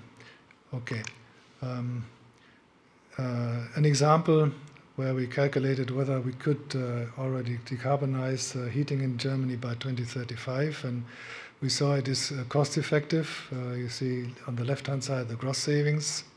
In the center, the levelized costs of the investments in thermal insulation, heat pumps, and solar thermal. And on the right side, that it would be around 10 billion euros of net savings in Germany. And we also have a long history of energy efficiency building codes for new buildings, which have now, since this year, reached quite low energy consumption levels. So I'd like to conclude with reiterating that energy efficiency has multiple benefits. It is usually a win-win option for all actors and for society. However, we need much more evaluation and communication of these multiple benefits to citizens, companies, and politicians. It will need policy support because of the barriers, so a combination of these targets and strategies, governance and policy packages from the EU to the national and also the local level. We see that it is possible to achieve around 2% per year or more of additional savings also over several years.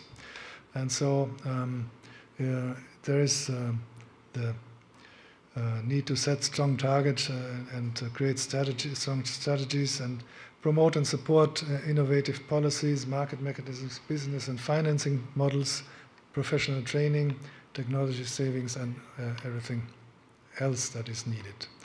So thank you very much for your attention.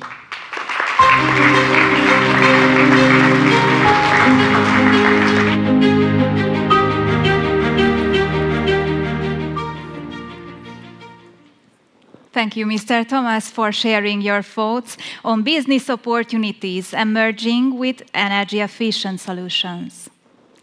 We have one last presentation before the Green Finance Award ceremony and the lunch break. Mr. Vlasios Oikonomou is economist by training. He is the managing director of the Institute for European Energy and Climate Policy, a Netherlands-based interdisciplinary research organization on climate change, energy efficiency, and renewable energy policy. Vlasios has been active in European projects over the past 15 years, coordinating a series of EU-funded projects, such as energy poverty policy formulation. Please welcome Mr. Oikonomou, who will deliver his presentation on energy efficiency as a tool to tackle energy poverty.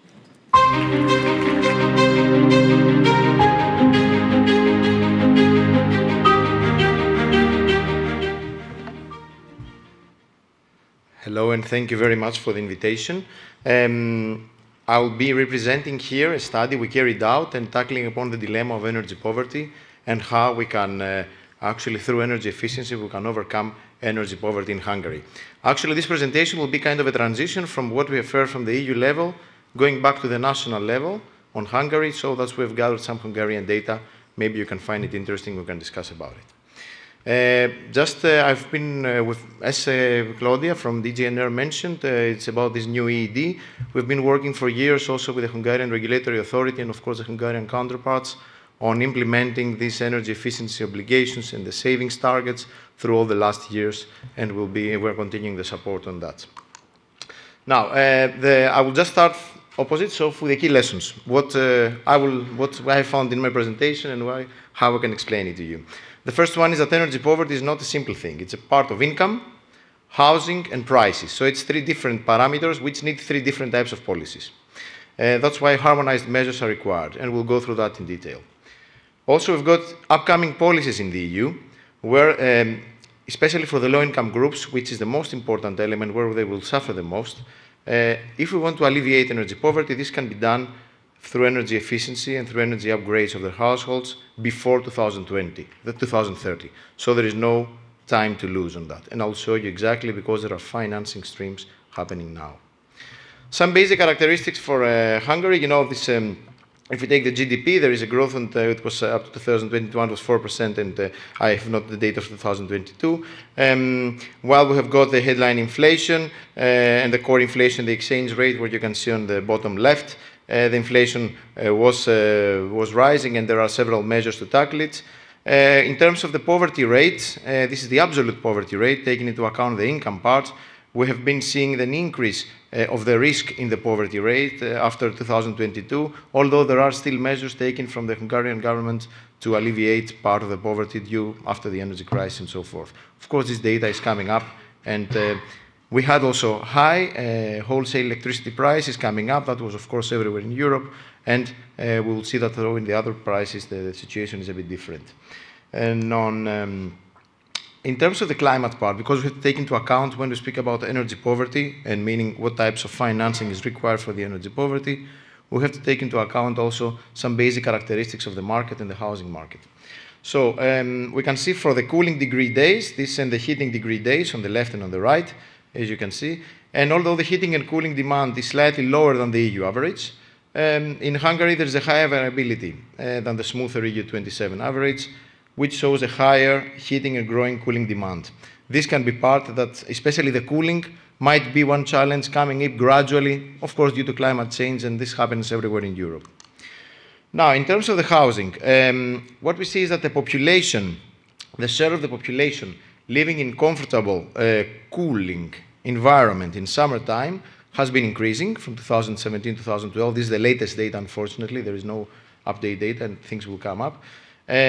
While the population living in dwellings comfortably warm in winter has been decreasing. This gives a sign that there is an issue on how much people can pay for the housing costs. An important thing is when we hear about energy poverty, we always think, yes, it happens because of the energy prices, but that's not true only. It's not only a matter of price, it's about various parameters that constitute energy poverty. Take into account, for example, the insulation of the houses, as we said. This is the first part that we have to take into account, how well Are our houses insulated? On the top left, you can see the market as it stands. Hungary is on the bottom left, so it's actually with lower values on roofs of insulation and external walls, meaning there is still a lot of work to be done on the insulation part of the homes. Then we've got the share of population living in, sorry, you can see, yes. And, on the bottom left, then we've got the district heating network coverage and the gas network coverage, which shows that Hungary is somewhere in the middle of most of the countries we have examined, of how accessible energy is for everybody. In other countries, that's not the case. Then, the share of the population living in poor quality housing and on the horizontal axis, and the population share on areas on utility bills. So if population cannot pay the utility bills. We see that Hungary is on the left part, meaning that we have a big part of the population, especially for the low-income groups I'm referring to, that cannot pay easily the utility bills. And this is not in the part of the population living in the poor quality housing. Then, this is more of the tenure and the tenancy market, showing that the share of the low-income households who are homeowners, we've got a big part of the low-income households who own the property and live actually in the property, while this is not the case in other countries, as you can see. The idea is not to compare countries, it's just to show more or less where Hungary stands here. Then, this goes to the social exclusion expenditure and the housing expenditure. For the low-income groups, an average low-income household in Hungary has high costs for housing. It includes all the parts, not only energy, all the other bills and all the other average costs. While the social exclusion expenditure is lower than the other parts, and you see that in other countries it's exactly the opposite image. That's not a negative or positive, we just describe the situation, because based on the situation we know what measures we can undertake. It cannot be one measure for all. Now, regarding the building stock, is that we see that the energy poverty is prevalent in Hungary in the rural areas, especially in the northeastern and southwest part of Hungary. And these are normally larger homes where the costs for maintaining them and energy costs are much higher, which is logical. And the most affected groups is the single elderly, the unemployed, large families, and single parents. As you can see, the reason why we mentioned that is not just to show the gray zone of that, but it's more from the financing perspective, where you need to target, where financing has to target, and it's more difficult. So with the dwellings with a higher energy label, the numbers are low in percentage of the dwellings, of the total number of dwellings, and this means that upgrades are required. Then the final consumption expenditure of the households. Now we go a bit more deep diving. If you take through the years, and that's what I want to show, the consumption expenditure is gradually increasing. Okay. If you take the euro per capita, not the absolute, per capita, the average. So on average, we see an increase of the costs. And you can imagine with the 2022, of course, the costs were higher, and hopefully, if things are calm, it will remain up to this level or slightly lower, but still it's quite high and things have to happen. Then, on the socioeconomic aspects, we see that energy prices in Hungary are among the lowest, of course, in the EU, but heating, for instance, is a challenge for most. About 40%, let's say, of households, meaning about 550,000 homes, fall under the energy poverty category. And the 17% of these households are in Budapest. So it's about, we speak about 250 to 300,000 people living in energy poverty in the city. Other things that we have to take into account, the housing cost, the overburden rate, so how much extra housing cost we pay, that's being paid in Hungary. So you see that, of course, the 21-22 is not a good indicator because we had the energy shock, but nevertheless, it was about in the range of 10% of the population are paying more than what should be kind of the normal part. Then the household natural gas price, okay, it was shown also before, it's one of the lowest, and the electricity prices as well, going to 0.1 euro per kilowatt hour in 2022. Other indicators we have to take into account, the inability to keep home adequately warm. This is a standard set of 4 indicators being used from the EU and all the bodies to target and better target where the energy poverty is and where financing should take place. So if you take the percentage of the households, the first indicator is the inability to keep home adequately warm. Okay. Inability means through income and through what we need to pay. And you see that the rate has been falling over the years, and this, of course, has to do with the interventions and the state interventions for that. Then, what are the households at risk of poverty or social exclusion? Because social exclusion is also an important thing. And why it's an important thing? For the financing world I'm referring to, because if you're at the rate of social exclusion, it's impossible to get a loan from any bank. You understand that. Therefore, it's about 20% of the population are at risk of social exclusion, so it means targeted measures have to happen. In the first intervention from the governor, we heard about the scheme that was with the yield from the banks and the low interest rates for the pre-financing. That could be a very nice example, for example, in Hungary, and it could move on. The areas on utility bills, this is the country average, meaning if they are lagging behind paying the bills. Okay. And there we see it's about 10% of the households cannot, or they are lagging behind the bills. This also creates a problem for the market. Then, the disposable annual household income. There is an increase, of course, and the drop in 2020, and things might change. Another thing that we heard many times before on today is about who can finance the investments, the landlord or the tenant.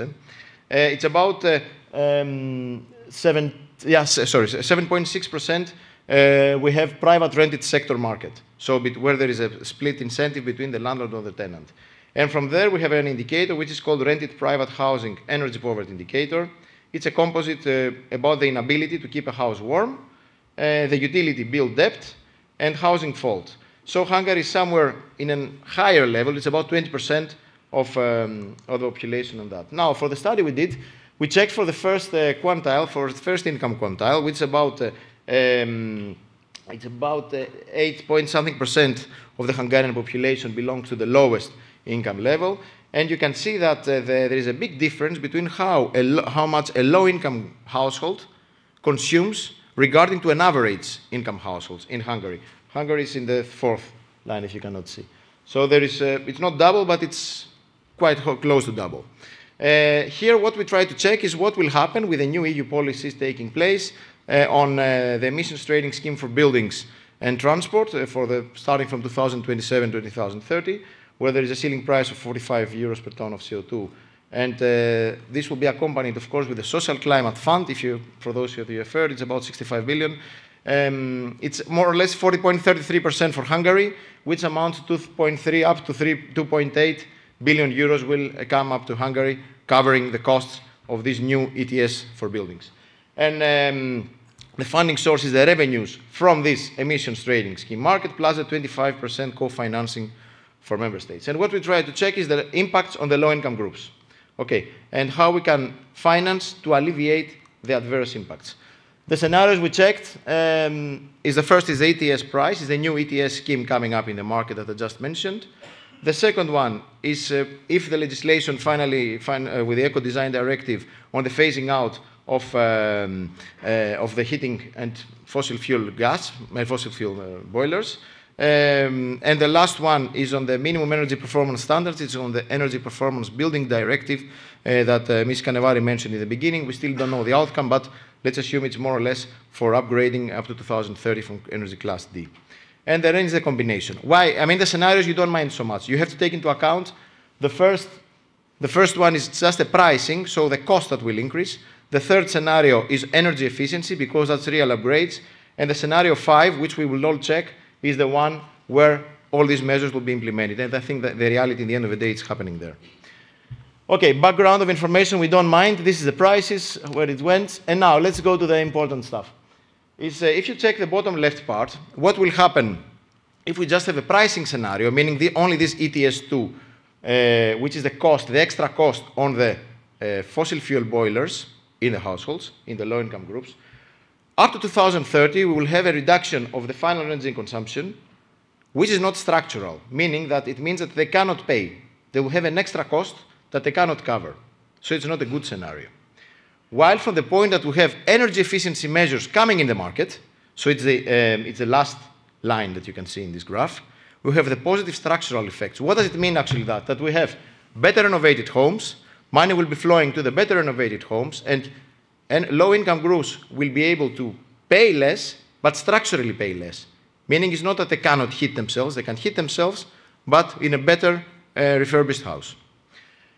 This also is the same with the millions, it's the cost for, in the right part, of how much it would cost. So you have high costs when it's just a pricing mechanism or only the minimum energy performance standards, while when all the measures are being implemented and we have energy efficiency measures, meaning refurbishment of homes, the prices and the costs of the households will drop, okay, in the course of time. As I said, take into account the course of time. It's not happening tomorrow. But still, we have to be alert. Then, comparing again the countries, Hungary is the second one here in line. This is the FEC savings on the final energy consumption savings. And we see that the most savings will happen when we have energy efficiency and also the electrification, as was mentioned in the previous presentation, meaning removal of the fossil fuel boilers gradually in the course of time, and the ETS price, which will stay there.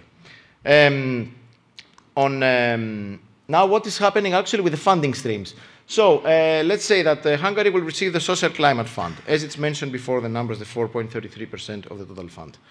The Modernization Fund, where we have very few information on what's happening. The revenues from the auction allowances, it's about, from the studies, 2.6 billion euros. The Just Transition Fund, for the Pillar 1, for Hungary, it's about 330 million, and the RDF. And what we see there is that assuming a 100% financing rate, and why do I say the 100% financing rate? Because low-income groups cannot go to a bank. We have to keep that in mind. Actually, even if we consider it can happen, in most countries they cannot. And I guess the same will be in Hungary. You must have a proof that you can pay. Okay, we have to be realistic on that. That's why higher financing rates up to the level of 100% should be there. Full cost then comes on the person who gives the money. And we see that the average income, change in income, if the investment is fully financed from funds, is about 250 euros for this scenario, while if it comes from the households, then it would mean like that they would lose 1,000 euros, and it's impossible. So we have to be as much as possible on the left side, meaning full financing with 100% financing rate. This is also on the adverse impacts. Okay, don't read anything. It's what we see is that like how much actually the low-income household would decrease the income if they need to finance the investments.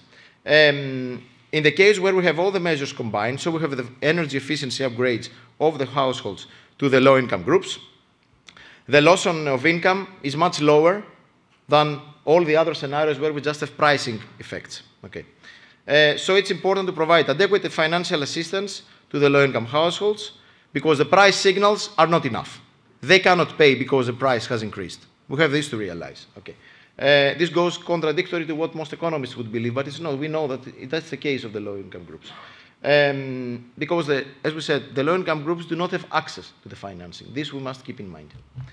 So it's about, with a scenario 5 for Hungary, it would mean that practically would need, in order to capture all the costs, a rise in the income of about up to 620 euros per year, and this is more or less the case. Now, the cost of investments, you can see, you just need to check the red ones, which is for Hungary.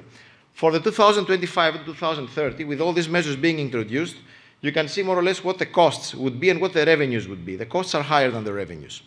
In the next part, in the cost 2030 to 2040, the costs are again much higher than the revenues. Why? Because the revenue streams finish.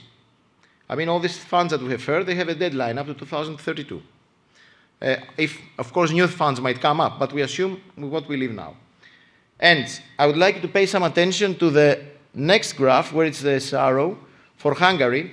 These are the costs versus revenues in the scenarios. Costs is all the costs regarding energy efficiency upgrades, electrification, whatever will be required to achieve these parts, and the higher energy prices, and the higher costs, sorry, from the ETS too. So what we get there is that the costs will be rising, but the revenues are low from what we expect to get, meaning that an extra effort will be required from the government, or new funds have to come in, or leverage of private capital has to take place to cover the costs. And keep in mind, this is only for the low-income groups, first income quintile. If we assume the second income quintile, which also falls under energy poverty in most countries, even some countries the third income quintile falls under energy poverty, you can imagine that the requirements will be much more, because this will add up to the costs.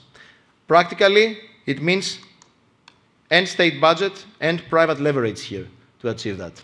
So some lessons is that more or less that if we assume that all these measures take place, and they will, and we focus on the energy efficiency, the energy efficiency itself can reduce the lowest income households' energy cost by 1/3, which is quite significant. The pricing only is not enough. Okay, it would end to less consumption, and it's not fair, because already low-income households consume around 28% of the average household. So we cannot urge low-income households to consume less just because of the price. We have to balance it with energy efficiency. As we said, the public funding, together with the leverage of the private funding, is very important to cover the 140 billion investment needs for all the EU and the proportion to Hungary. The shift from the available financing stream from fossil fuel boiler upgrades to clean heating system before 2025. I know that's not a reality, and it's not realistic for Hungary, given the course and the decisions made. But still is something to consider. Even by 2030, we should be aiming more and more for the electrification, because the funding is there now. Okay. Earmarked budget in the energy efficiency subsidy schemes with maximum funding rate for low-income households. Here, it's a point, and it relates a lot to what the government said before, that we cannot have average subsidy rates of about 50 to 60% if we launch energy efficiency programs and we hope that low-income groups will come there. No, it doesn't happen. We have not seen it practically anywhere. If you don't have higher subsidy rates for low-income groups, it will not work out. Then I go to the Article 3, what Claudia mentioned for the energy efficiency first. That's a difficult case on its own, but it's an interesting one, and we have to adapt everything there. The Social Climate Fund, the auction revenues, they should be revisited to some extent and see how exactly we can better reiterate them to get them up to the point where we need the financing. Now, this is the study what I mentioned, and I just want to go to very few slides and finish here. The reason for that is that we have a project where Hungarian partners are involved, and it refers to energy poverty in the rural parts of the country. Where I mentioned the rural parts have the highest energy poverty in Hungary. Okay. So there are pilots, and we speak about the project is called Renovert. It's financed by the EU, and the idea is to go to renovation energy efficiency roadmaps, where we practically will carry out actual renovations to households in Hungary and the other countries through what? Through leader programs.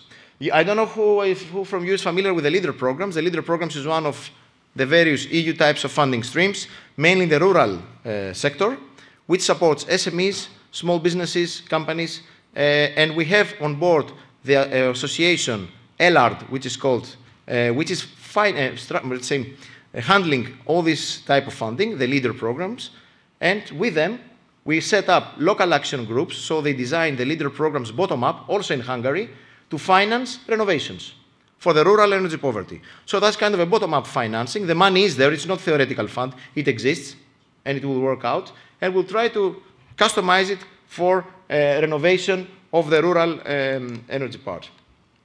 The area is, I don't know if I can read well, bookmark, Somlo, Malka, you can see it there, I don't want to, yeah. All right, this is the area where practically it will be financed, and we carry out the investment. I think it will be nice from the perspective of the banks and the financing institutes here to have a look and maybe discuss with the leader program and the local action group there from LR, because they would for sure need some support on that. The idea is to come up to roadmap up to real upgrade. Okay, so it's going to be a really action type of project. Then, another project linked to what, again, Ms. Canevari mentioned about the facility that will be set. First of all, to mention, next to the IFIG, there are a lot of bottom-up initiatives popping up in the EU market, like the Sustainable Energy Finance Association and other types of associations where they try to group financing groups for renovations. Okay, and that's a really positive sign that financing is, or at least financing groups are active on that. This is another project. I mention it because there is also a partner in Hungary again here. It's a Global Green Growth Institute with an office in Hungary who is handling this part. It's on. It's called Energate, and practically it's more or less similar to what Claudia mentioned, that we try somehow to come up with balancing the supply and the demand side of an investment for innovation, coming up with business must making, all these business plans, and going to the detail of the retrofitting actions and see what exactly element needs to be financed and how to access, actually through also the programs that were mentioned today for Hungary. That's it. I hope I'm okay on time. Thank you very much.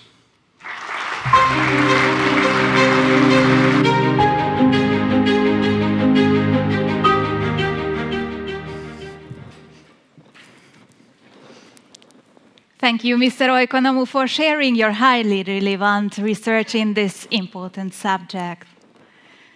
Ladies and gentlemen, we are almost at the end of the morning program. As closure of this eventful morning, we have the pleasure to announce this year's Green Finance Awards, with which Magyar Nemzeti Bank recognizes the best performing financial institutions in the field of sustainable finance. I would like to ask Deputy Governor Mr. Csaba Kandrács to come to the floor to present the awards. The awards will be presented in Hungarian.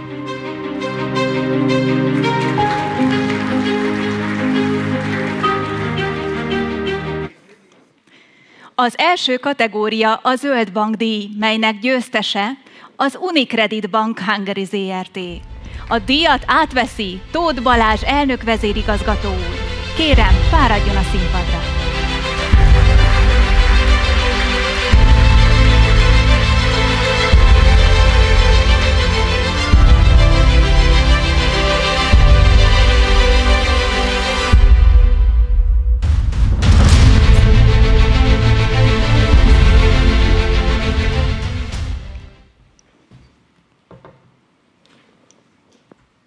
Tisztelt alelnök úr, kedves kollégák, nagy örömmel fogadom a díjat.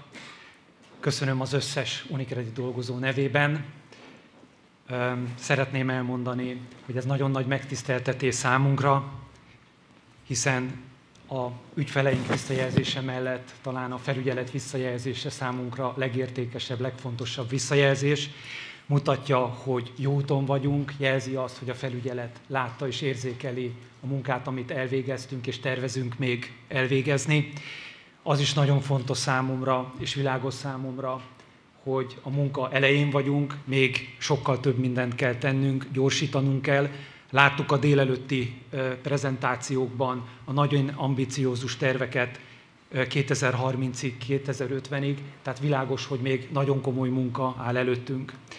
Emellett számomra még különösen fontos a fenntarthatóság kérdése, hiszen arra gondolok, hogy majd egyszer számomra is eljön az őrségváltás, át kell adnom a stafétabotot a következő generációnak, a gyermekeinknek, gyermekeimnek, unokáinknak, akkor nagyon fontos az, hogy majd ezt a stafétabot átadást jó szívvel tegyük, jó szívvel tudjunk a szemükbe nézni, és ne kelljen szégyenkeznünk azért, amit hátrahagytunk.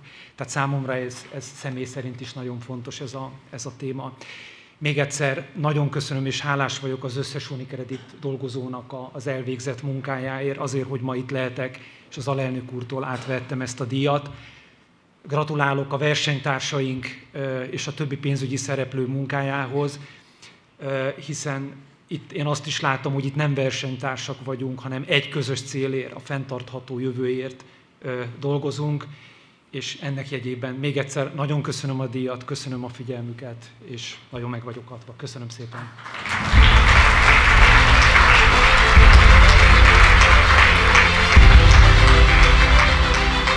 Köszönjük szépen, vezérigazgató úr!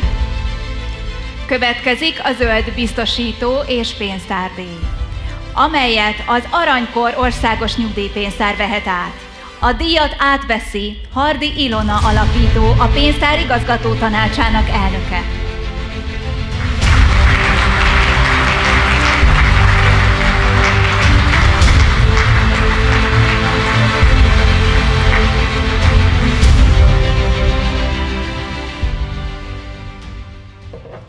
Kedves alelnök úr, kedves kollégák!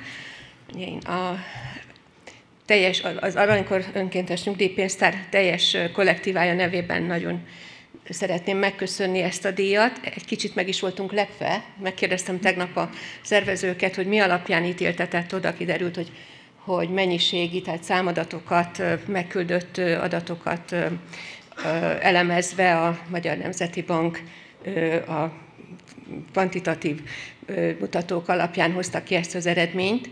Ugye én emlékszem arra, hogy 2019-ben, amikor a Magyar Nemzeti Bank kitöltetett a szereplőkkel egy kérdőívet, akkor az első kérdés, ha jól emlékszem, az volt, hogy van-e a pénztárnak ilyen programja vagy stratégiája, amely a zöldről, a fenntarthatóságról szól, és akkor meg kellett írnunk, hogy nincsen, bár a szervezeti kultúránknak abszolút része volt akkor is. Már majdnem 10 évvel ezelőtt sok 100 millió forintos beruházásként próbáltuk az iratmegsemmisítésnek a programját végrehajtani, és digitalizáltuk a létező adatokat, amit csak tudtunk. De sok más területen is a kultúránk része volt, az értékeink része volt. Például a részmunkaidős foglalkoztatás nem csak a magyar átlagot jóval meghaladó, hanem az európai átlagot is meghaladóan végzi az aranykor önkéntes nyugdíjpénztár. De mondjuk az öngondoskodás terület, amely szintén ebben a fenntartható zöld témában szerintünk egy nagyon fontos téma, mi mindenkinek adunk, nem csak választhatják a kollégák, hanem mindenkinek adunk önkéntes pénztárba való befizetést viszonylag magasat, és de mondjuk az ügyfeleknek is egy olyan ajándékot adtunk az elmúlt években, amely a vízcsapra szerelhető szerkentyű és a vízfogyasztásnak a mérséklését, vagy a korlátozás, vagy nem korlátot, mérséklését, csökkentését szolgálja. De alapvetően az égkövünk, az ékszerünk, az az ESG portfólió.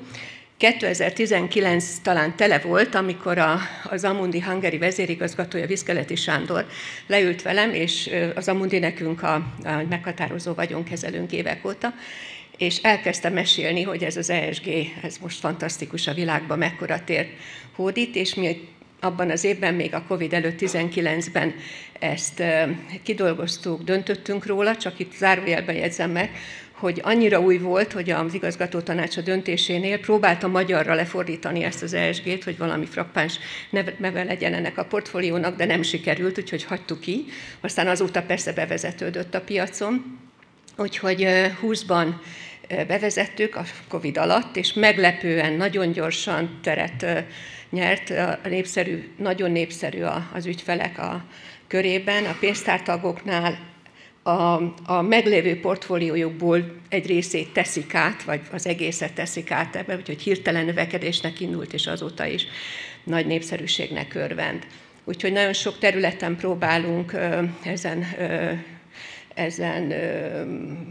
éllovasok lenni, azt gondoljuk, és nagyon szépen köszönöm a Magyar Nemzeti Banknak azt, hogy az egész zöld témának az élére állt, hogy konferenciákat szervez, hogy elemzéseket végez, és hogy ösztönzi a piacon szereplő szervezeteket, pénzügyi vállalatokat arra, hogy ezen a területen minél jobban menjenek előre. Úgyhogy még egyszer nagyon szépen köszönöm a díjat a kollégák nevében is.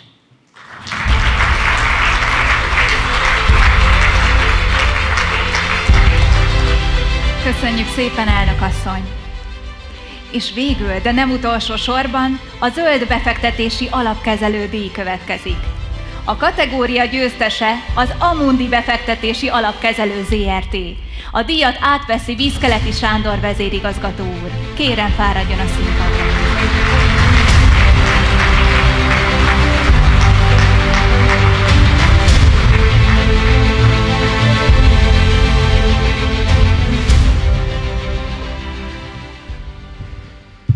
Szeretném én is megköszönni a díjat. Nagyon büszkék vagyunk rá, hogy az MNB bennünket választott, mint zöld alapkezelő. Igazság szerint nekünk ez nagyon fontos. Én azt gondolom, hogy mindig is fontos volt, hogy a fenntarthatóságot beépítsük a befektetési döntéshozatalba, mert mi a jövőbe fektetünk be, és nagyon fontos, hogy amikor kiválasztunk egy adott befektetést, annak legyen jövőkép, és tudjon alkalmazkodni a megváltozó világhoz. És azt látjuk, hogy a világ nagyon-nagyon gyorsan változik, és nagyon komolyan változott meg az elmúlt években. Most, ha egy investment committee-t, egy befektetési bizottság ülést tartunk, akkor mondjuk néhány évvel ezelőtt már megjelent azt, hogy a Covid hatásait próbáltuk elemezni, és ez milyen társadalmi hatást gyakorol, és ez hogyan befolyásolja a befektetéseket. Most pedig az energiakrízis, vagy pedig a háború kérdéseit kell feszegetnünk, mert a geopolitika nagyon meghatározó volt a befektetési stratégiák kialakításában. Hát azt gondolom, hogy ehhez egyébként az ESG nekünk egy módszertant nyújt, azokat az eszközöket adja a kezünkbe, hogy próbáljuk mérni, hogy hogyan hattak ezek a társadalmi, gazdasági kérdésekre azok a változások, amiket például a klímaváltozás hoz. Mi azt gondolom, hogy ezzel mi hozzáadott értéket adunk a befektetőinknek, mert amikor kiválasztunk 5-10-20 évre valamilyen befektetést, akkor annak fontos, hogy hogyan tud alkalmazkodni a jövőhöz. Úgyhogy mi ezt beépítettük a befektetési döntéshozatalainkba, ez most már szerves része minden befektetés kiválasztásának, és azt is tudjuk, hogy az energiaátmenetnek és a klímaváltozás segítéséhez rengeteg beruházásra lesz szükség, és ennek a finanszírozásába is részt akarunk venni. Úgyhogy nagyon szépen köszönöm a díjat.